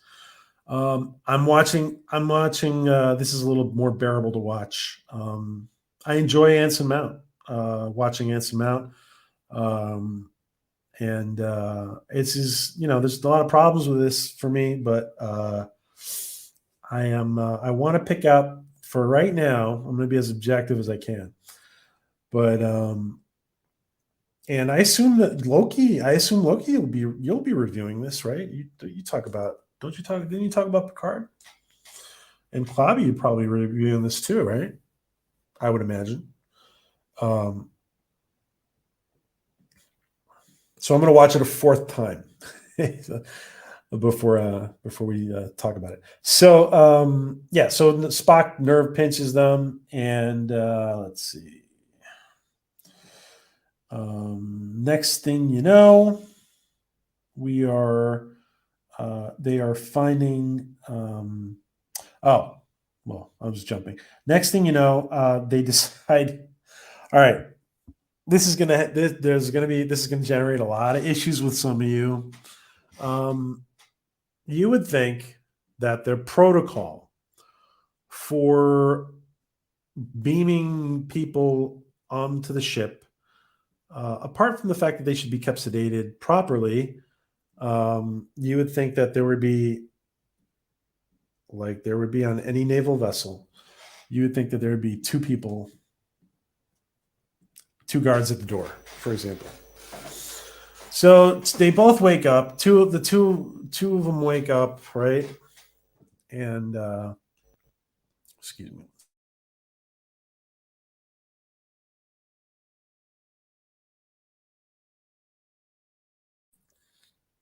So the our two guests wake up, and it turns out that one of them escapes, and Nurse Chapel has to run them down. Basically, short story. She runs them down. They call it, I forget what they call it. It's like, oh, this is what happens when, because this has happened before. And protocol, like, I don't know. It seems like because the Prime Directive, and I know they're just starting to call it the Prime Directive, that it's Directive Number 1, or what is it called? Not Directive Number 1. But in general, the Prime Directive, because the Prime Directive is so important, the fact that they're General Order 1, sorry, because General Order 1 is so important, you would think that the fact that they're beaming these people on would require a lot more protocol. The biggest problem with New Trek is that it is written by people who do not understand, even like science fiction. That is a problem. Push agenda and collect a paycheck. That's right, Nate. Yeah. To me, it does feel like they're putting a little more effort in this version, but still, it's plagued with a lot of issues. Oh, cool. Gotcha, Clobbery. Okay, cool. Awesome. With Jill. Awesome. How about Spock? Spock boy needing the woman to tell him that, yeah, that's it. That's true. Yes, guards. Where are the guards? You would think that yeah, Nurse Chapel's a civilian. Where Dr. Mbenga, where's your staff? Where's your Starfleet staff? Where is are there two guards? Are there three? Just to be honest, just where is his regular staff apart from the civilian nurse, or nurse researcher, whatever she is, nurse Fu.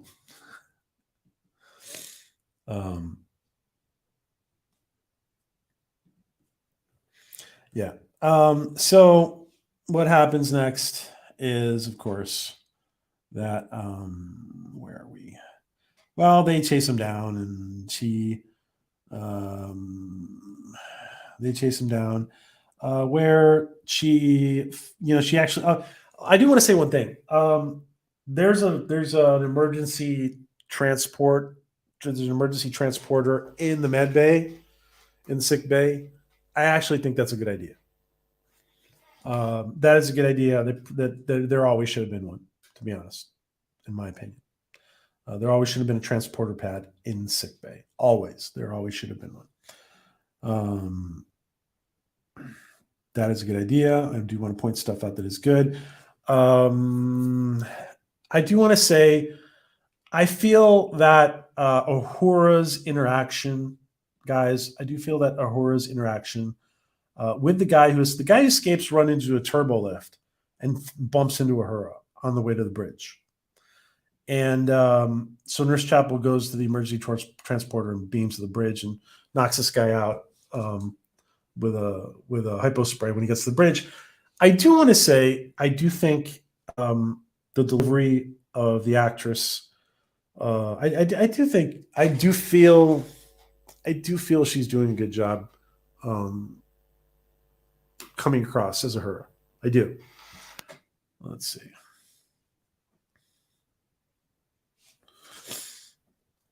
Yeah. Oh wait, no.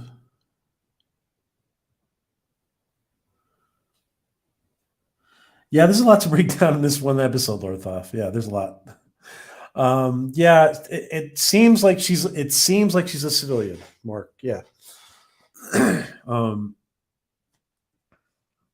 and Nurse Chapel beams on the bridge, and that's where I thought I had an image for this. That's where she. Oh yeah, there you go. Okay, that's where she meets Ahura for the first time. They introduce each other, and she's like, "I'm Chapel, I'm Ahura," and they're two sisters there. Um, by the way, speaking about sisters, I wasn't. It wasn't crazy about Chapel telling Lahan when she was giving her the therapy. She goes, "You go." Like I don't know what she said. Something. She says something and calls her sister. I don't know. I know she's a civilian, but who knows? Una, yeah, this it seems off to you, Dave, because Una is one, the feminine version of one in Spanish. It's. I think it's a bad idea. It almost seems like the same person who named, and I know a lot of people are thinking this. Some people have even said it. The same person who named the bar 10 Guinan's bar 10 forward in the 21st century was the same person who named Una. But it apparently comes from some novel. Non-canon novel, by the way. That's why it probably should have been ignored. It doesn't have to be Una. They don't have to call her Una. The only reason they're putting effort into Strange New Worlds is because the show wouldn't exist with the fans asking. Yeah.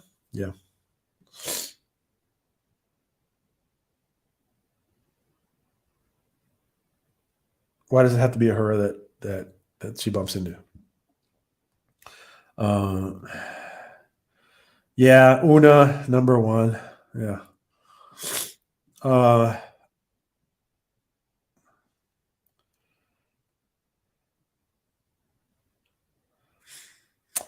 That's true, Clavi. Yeah, you're right. But it feels. Yeah, I know what you're saying. It feels like, for example, after Enterprise, I don't know. It feels like a logical fit for me. I know what you're saying. Yeah, it just feels logical to me that there would be the next best place to have a transporter. Our relation, there has never been a transport. I know. Never been one. Always just beamed any medical transporter room after directly to sick bay. Yep. I know what you guys are saying. Two slightly different things, but I know what you guys are saying. Right? You're both giving two slightly different versions. All right. Well, in TNG, it doesn't even. They don't need it. They just beam them from here to there, and yeah, it seems like it might benefit them to have a pad in the TOS era. But yeah, in TNG they don't even need it. Yeah, they can just beam from wherever to wherever.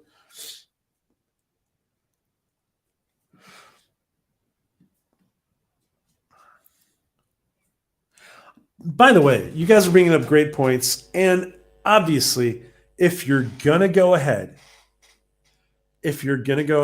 and do this series with Pike, you better be a freaking top tier expert on TOS. That is for sure. And Enterprise. You better be a top tier expert on TOS and Enterprise. I'm surprised they didn't name the third in command Tress. Wait, Nate. Don't give them any ideas. Don't give them any ideas, Nate. Uh, all right. Next, let's see.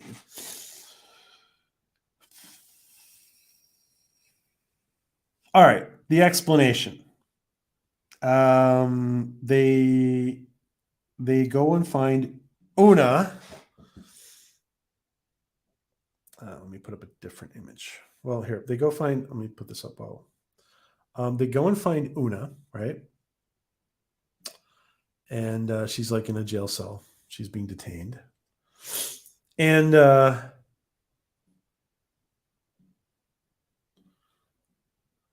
Captain Pike walks in and she says, "Aren't you a little tall to be a?" I'm just kidding.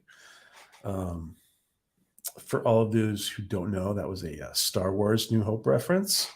But no, she doesn't say that. So she recognizes Pike through his makeup and through his disguise.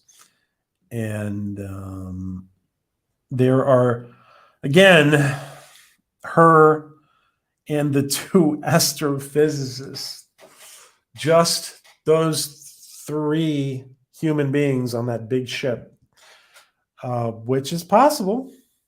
It's possible. Scotty said a trainee and two chimpanzees could run the Enterprise if, if possible. But that's what Scotty said. But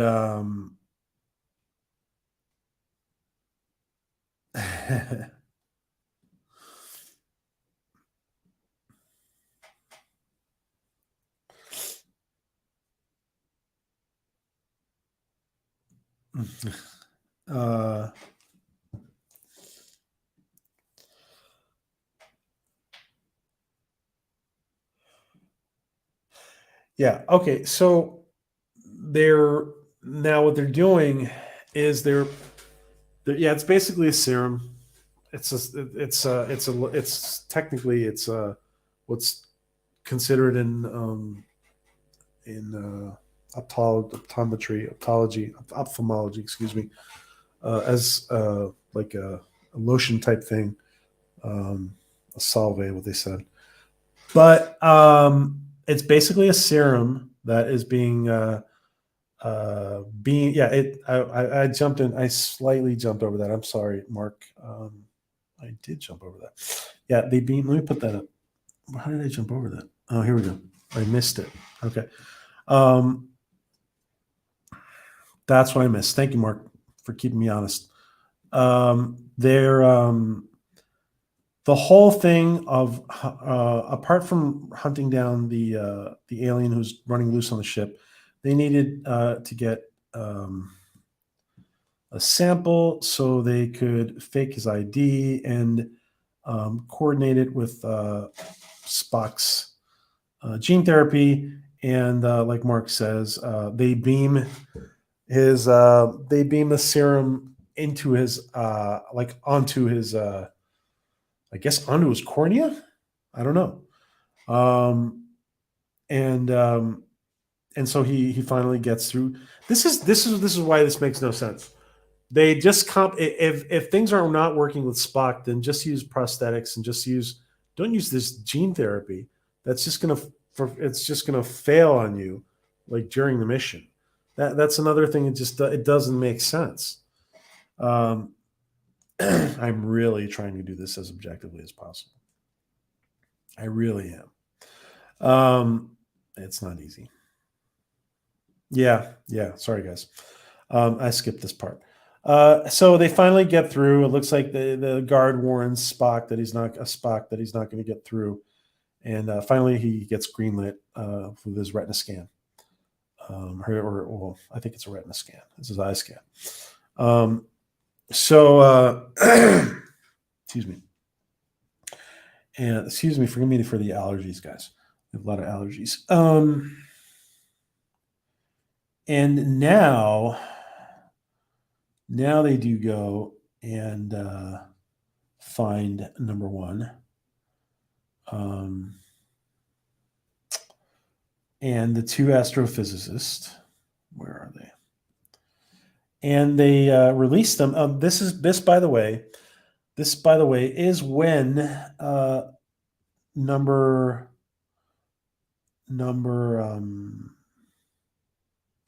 this is when number one tells Captain Pike that they basically gave it to them, the technology. And Pike is like, huh? He's like, what do you mean we gave it to them? And she's like, yeah, because Discovery made this big boo-boo in the sky. Discovery made this big boo-boo in the sky where everybody could see for ways around. And this little moment here from Star Trek Discovery is what they saw through the telescope. This big celestial event is what they saw through the telescope and made it possible for them to back engineer matter-antimatter technology. So that was the moment, and this is number one explaining it to Pike.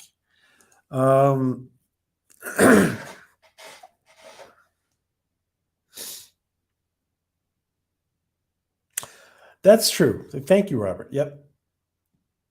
Yeah.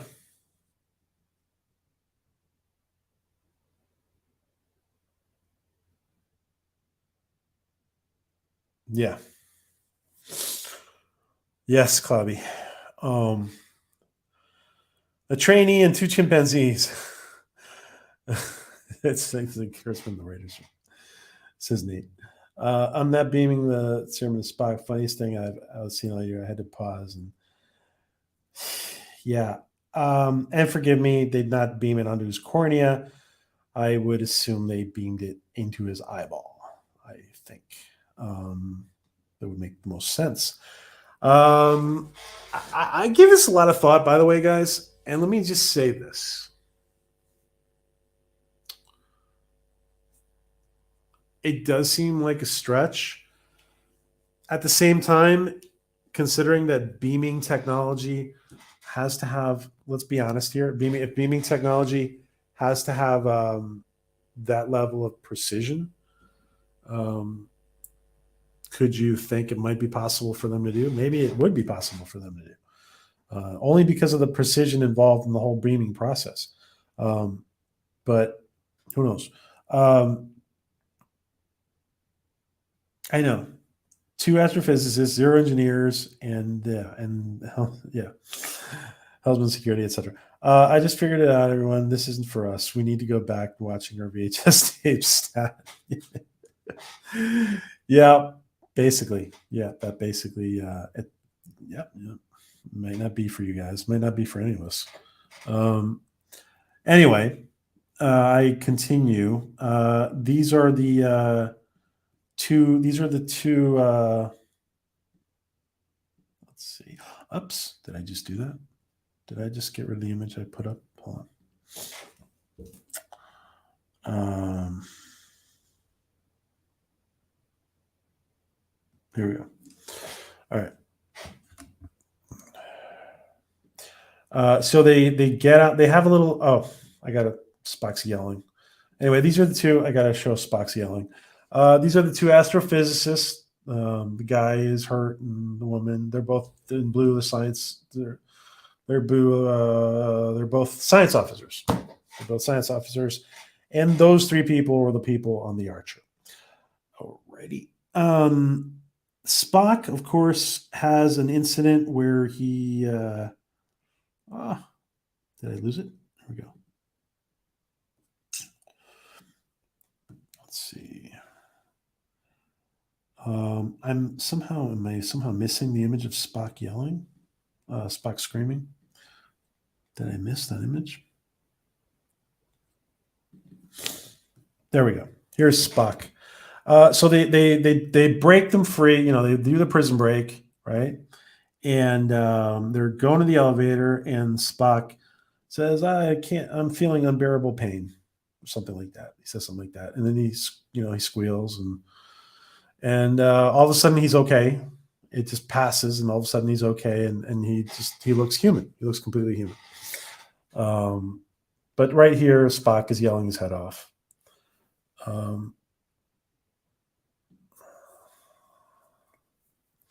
Supposedly, Lord Thoth, it was beamed down without a container. Supposedly,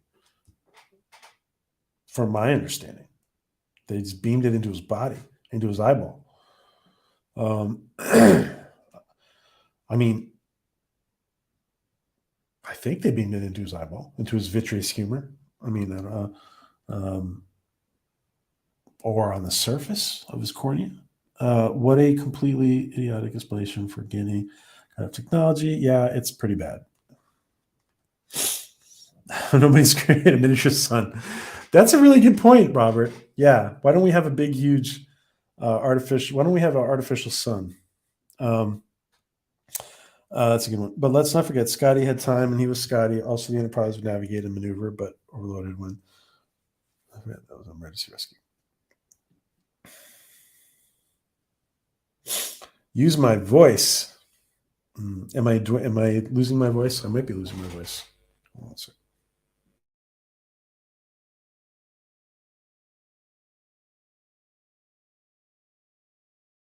Excuse me. I'm starting to lose my voice, actually. I'm not sure if that's what you're referring to, Maria, but I am starting to lose my voice. I can feel it. This is a normal running starship with 3 people. Sounds more like casting and budget. Ugh. Yeah, but you can say you're right. You can say there's more people on the ship, at least. I mean, you're right. It's Captain Spire. It might just be for budget's sake. They can activate their communicators from a distance by voice command. I did like that. Dave Bob. I think it's logical that you should be able to do that. Captain Pike does it later, right at the end of the episode. If the humans and inhabitants of the planet has distance different, if the humans and the inhabitants of the planet have distinct difference in their DNA, why can the Enterprise simply scan the planet for their crew members and beam them up? It seemed like they were underground. If I think that's why they couldn't beam them up, if I'm not mistaken.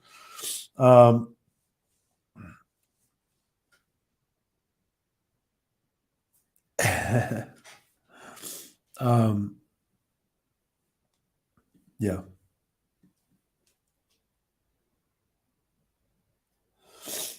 So,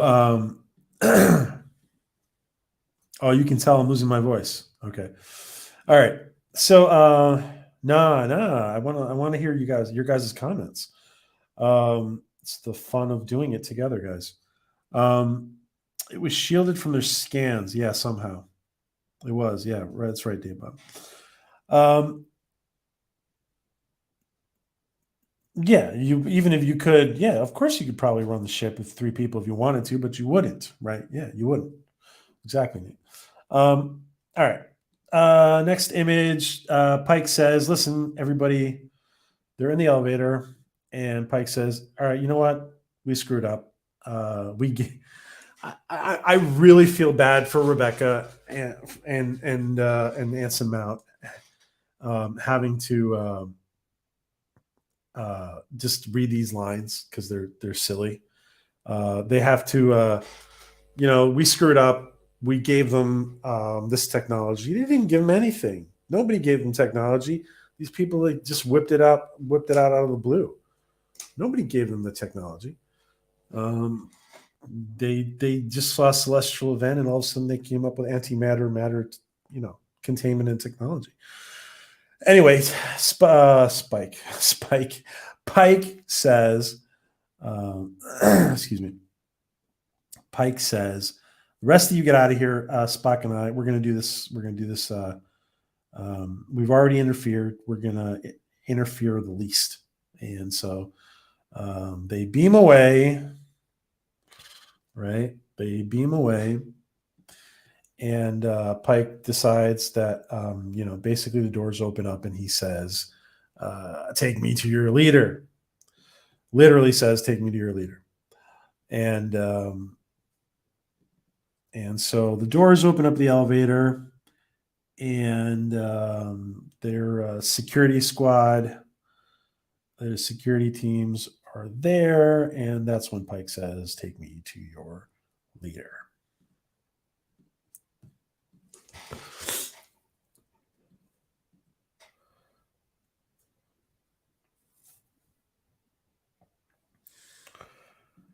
It's easier to rescue 3 than 150 on the Larson. Listen, these people. All right, let me just say this: all these people need to do is stay on their ship. They're this 21st. It's like we're not going to go. If there's a ship in orbit, like there are no real danger from getting kidnapped by us right now at this point in time, as far as we know. Just staying on the ship was not really, the rest of the crew could have been on the ship. Dark Matter is fucking kicks ass compared to all this. Yeah. Dark Matter. Hashtag Dark Matter season 4, guys. It will come at some point, I think. I think it will come at some point. All right. Let's see.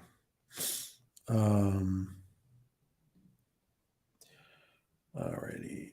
So they end up being taken to the leader of this woman who is the where did it go?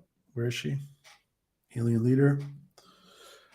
She is, I don't know, the leader of the apparently the larger group, or the more established group or the government, more established government on this planet. And she is the lady in red. There you go, the lady in red. And she basically tells Pike that, we're going to use this technology for for fixing our planet. If it means getting rid of the bad, what we consider the bad guys, the other people we don't agree with, then Spock says something like, even by mass murder. And she says something like, well, if blood needs to be shed. And she says, don't you guys deal with similar situations? How do you guys deal with them? And Pike probably basically gives them a proverb and saying, like, when there's two elephants fighting, it's the grass that gets destroyed. And she says, well, we don't need proverbs. The person who has the big stick is the person who controls the situation and has the last word. And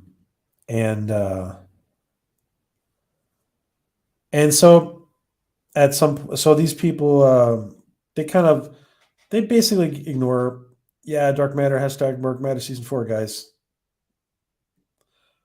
Pike and Spock kind of get ignored, and they kind of get escorted out. And as they're getting escorted out, Pike gives an emergency order through the communicator, which I think is a good idea. Let's call things the way they are, guys. There are good ideas. Good ideas are good ideas. I've always wondered about this, by the way. Always wondered about this, why it wasn't done. And I think it is a good idea. Let's see. So let me put up the image. Pike and Pike and Spock are being escorted out, and Pike says, emergency order the Enterprise, go to low orbit, come into the atmosphere, reveal yourself. And that's when we see, we see the Enterprise appear.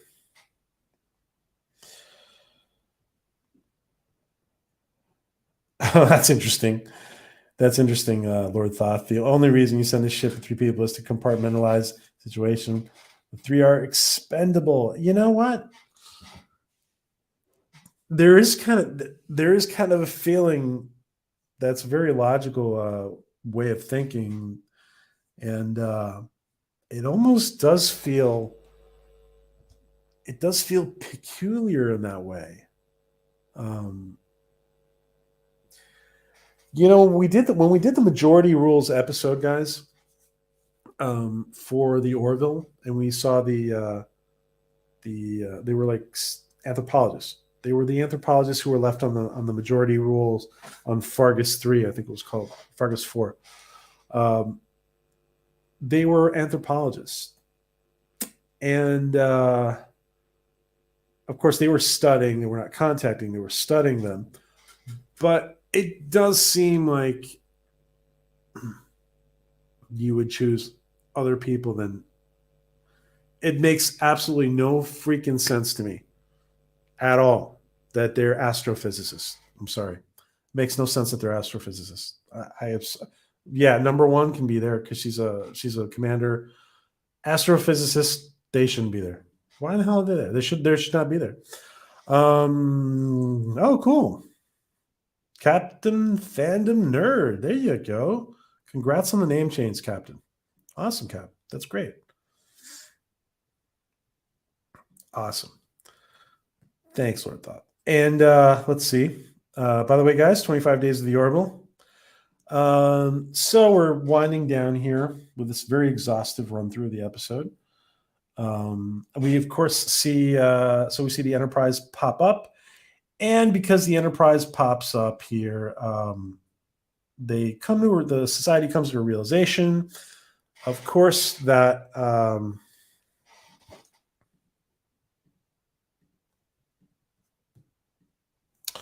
the society comes to a realization that they have to talk things out. They have to talk things out. So next thing now is when we see them in the Pike's Reading Room, and they're watching on the news the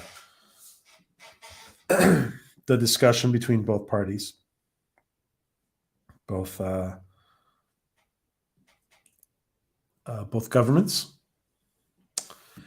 and let's see.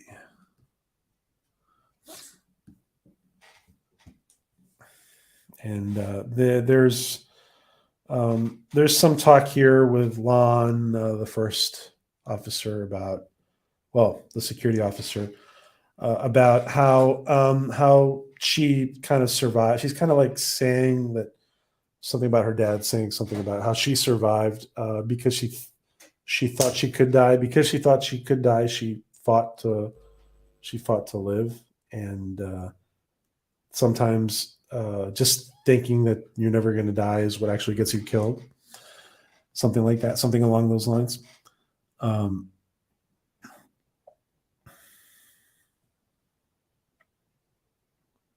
Yes, very true. They were civilians.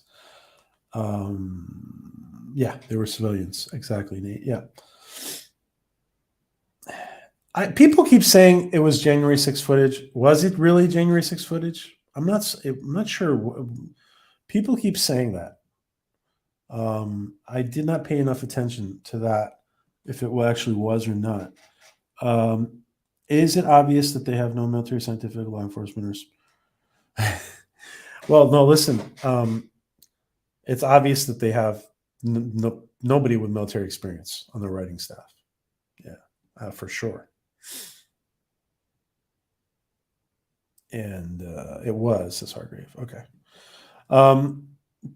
Pike beams down.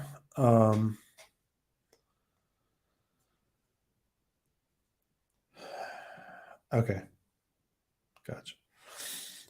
Pike beams down, and let's see.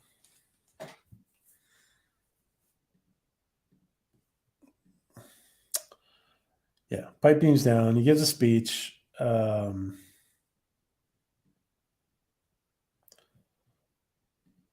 is this? Oh, oops. All right. Pike beams down. He gives a speech. Kind of just.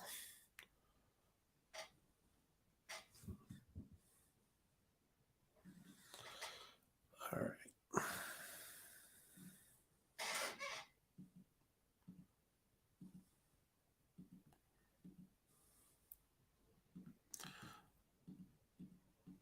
There we go. All right. He beams down and says, "Hi, my name's Christopher Pike. I'm from planet Earth." And he starts talking about, this is what happened to my, what happened? Okay, here we go. And he starts saying about, this is what happened to my planet. So let's see. Give me a sec, guys. I got to close a couple of windows. I have too many things open, too many images open. One sec. That's screwing me up. One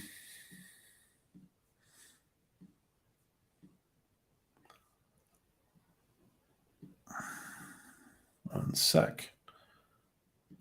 Close. Okay. All right.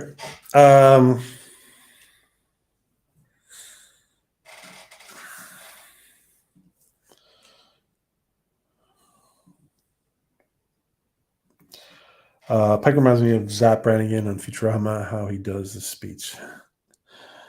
Biggest problem with this story is what happens on this planet. It's not their responsibility at all.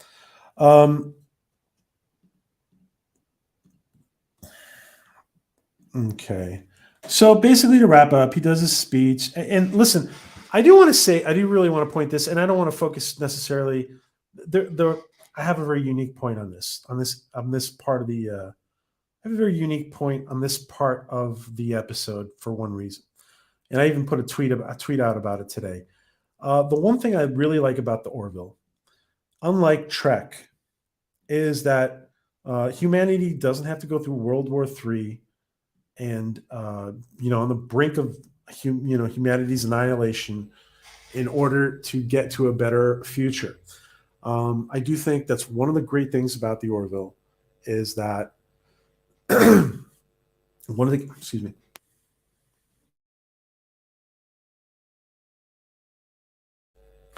great things about the Orville is that it doesn't need to be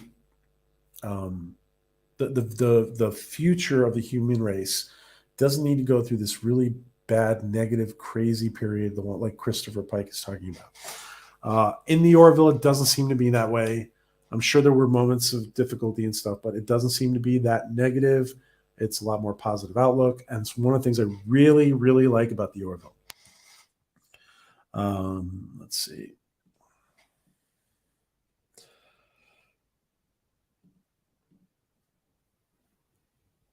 Close the Pornhub window.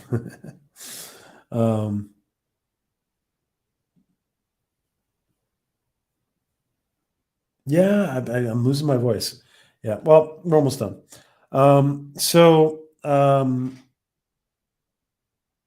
Let's see. By the way, I do want to say we're just before we wrap up. I forget this part here.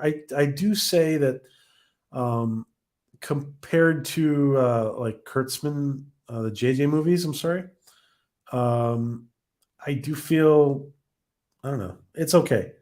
Like I have no complaints about the way the warp is shown, warp speed is shown. I think it's okay. Orville has none of this political BS crap. It's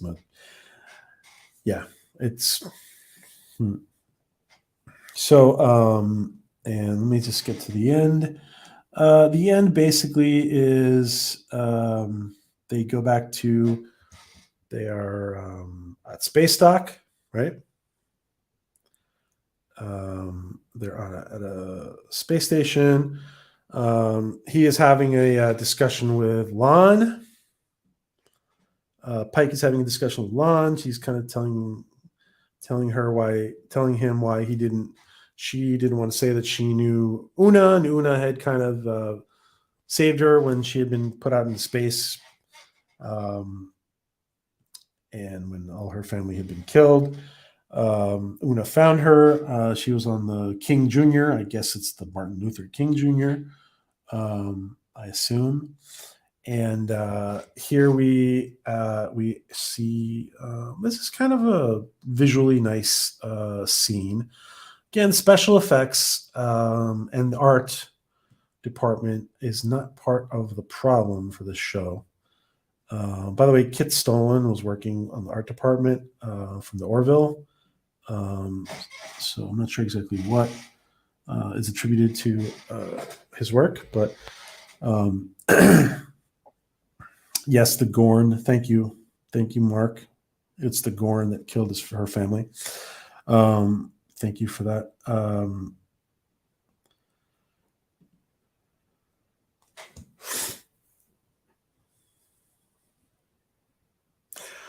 Strange New Worlds episode was better than STD and STP, but it's still not good, says Nate. Yeah, basically, that's pretty much. I'm pretty much on board with that comment, Nate. TOS used allegories, not headlines. Yes. Listen, you see a lot of people tweeting on Twitter. Oh, Star Trek has always been political. It's always been no. Star Trek is not always. There's never been political. They've always been. They've been progressive. They've been. They've done a lot of social commentary, allegory, but it's never been political.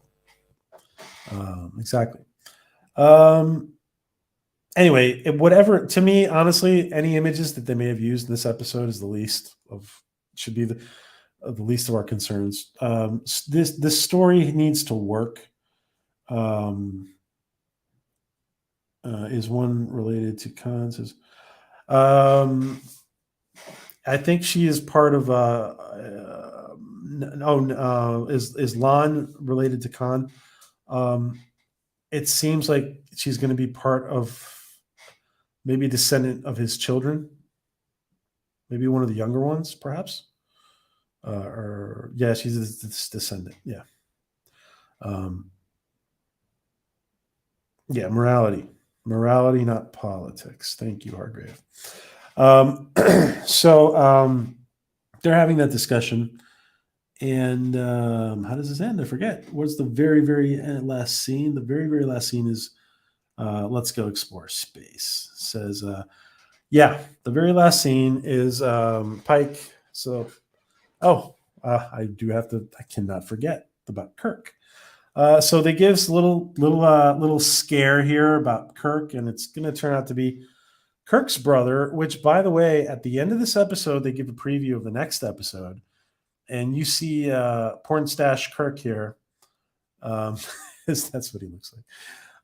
Porn stash Kirk pops up, is definitely in the next episode, which is Samuel Kirk, Kirk's brother, supposedly. And Lieutenant Kirk, who's a science officer under Spock. And porn stash Kirk is definitely in the next episode, guys.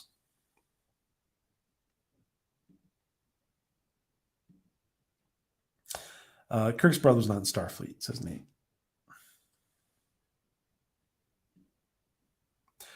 Take care, Lord Thoth. And we're going to finish up now. That was almost the very last thing. I do want to say that Uhura has, because she's a young cadet, Captain Pike is giving kind of a speech about let's go explore space and whatever, and Uhura says, kind of in a giddy little cadet voice, he says, "Oh, cool." And it's that little comment there, cool, on the bridge where your captain is giving a speech. It seems very Discovery. That little cool comment at the end seems very Discovery, but of course, it's not the actress's fault. So, Kurt's brother was a scientist. It's so dumb that Sam was not only in Starfleet, but just happens to be in the Enterprise. Idiotic. Yeah. So, guys, I want to thank all of you for being here. Thank you for doing this walkthrough with me. It was a lot of fun. It was difficult for me, to be honest. I do want to give a very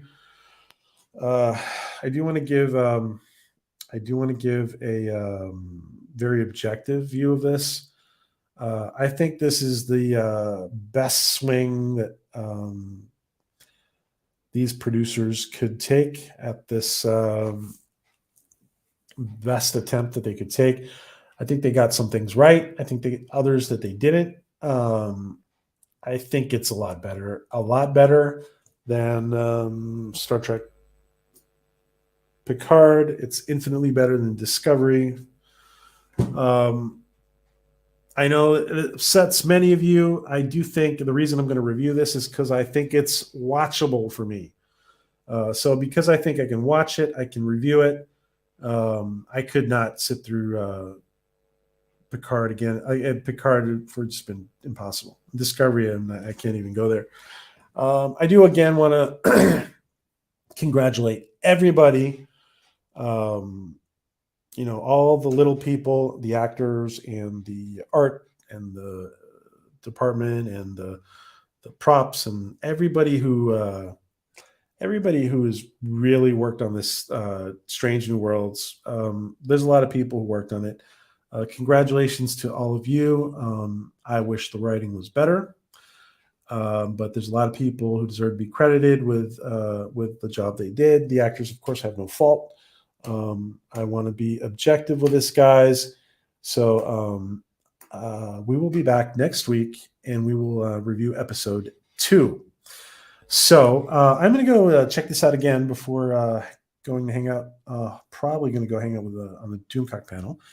And I urge everybody to go check that out. Again, Storyman Jack, if you are in here, please put in your link one more time. Everybody else as well, please put in your links before we go. And can we go to the Starbase Mall and stuff? I need a new iPhone. Oh, God, Hargrave. Oh, gosh. Yeah, it did. Wow, I got to make a meme of this, Hargrave. I got to make a meme of this. Actually, wait, I'm taking a snapshot right now of the screen. The screenshot. That's funny. That's kind of the feeling we got when we heard her say cool. Yeah, can we go to the Starbase Mall and stuff? I need a new iPhone, and we're going to explore space. That's so rad. Yeah, that is the comment of the night from the chat, guys. Hargrave, thank you. Thank you for letting me know I was losing my voice, Maria. I was definitely losing it. My allergies. I'm definitely losing it.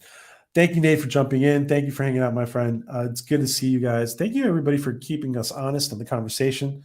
Thank you, Dave, Bob, for hanging out. Thank you, everybody, Klobby, Hargrave, Loki. Thank you all for hanging out, guys. It's good to have you guys here while we're doing this. And Storyman, Lord Thoth, thank you for keeping us honest. Enjoy your dinner. Mark, thank you for hanging out and helping out. Thank you to everybody, guys. Captain Trek, Captain Spire, Captain Fandom Nerd, and Robert, and who else was in here? Maria, Tracy.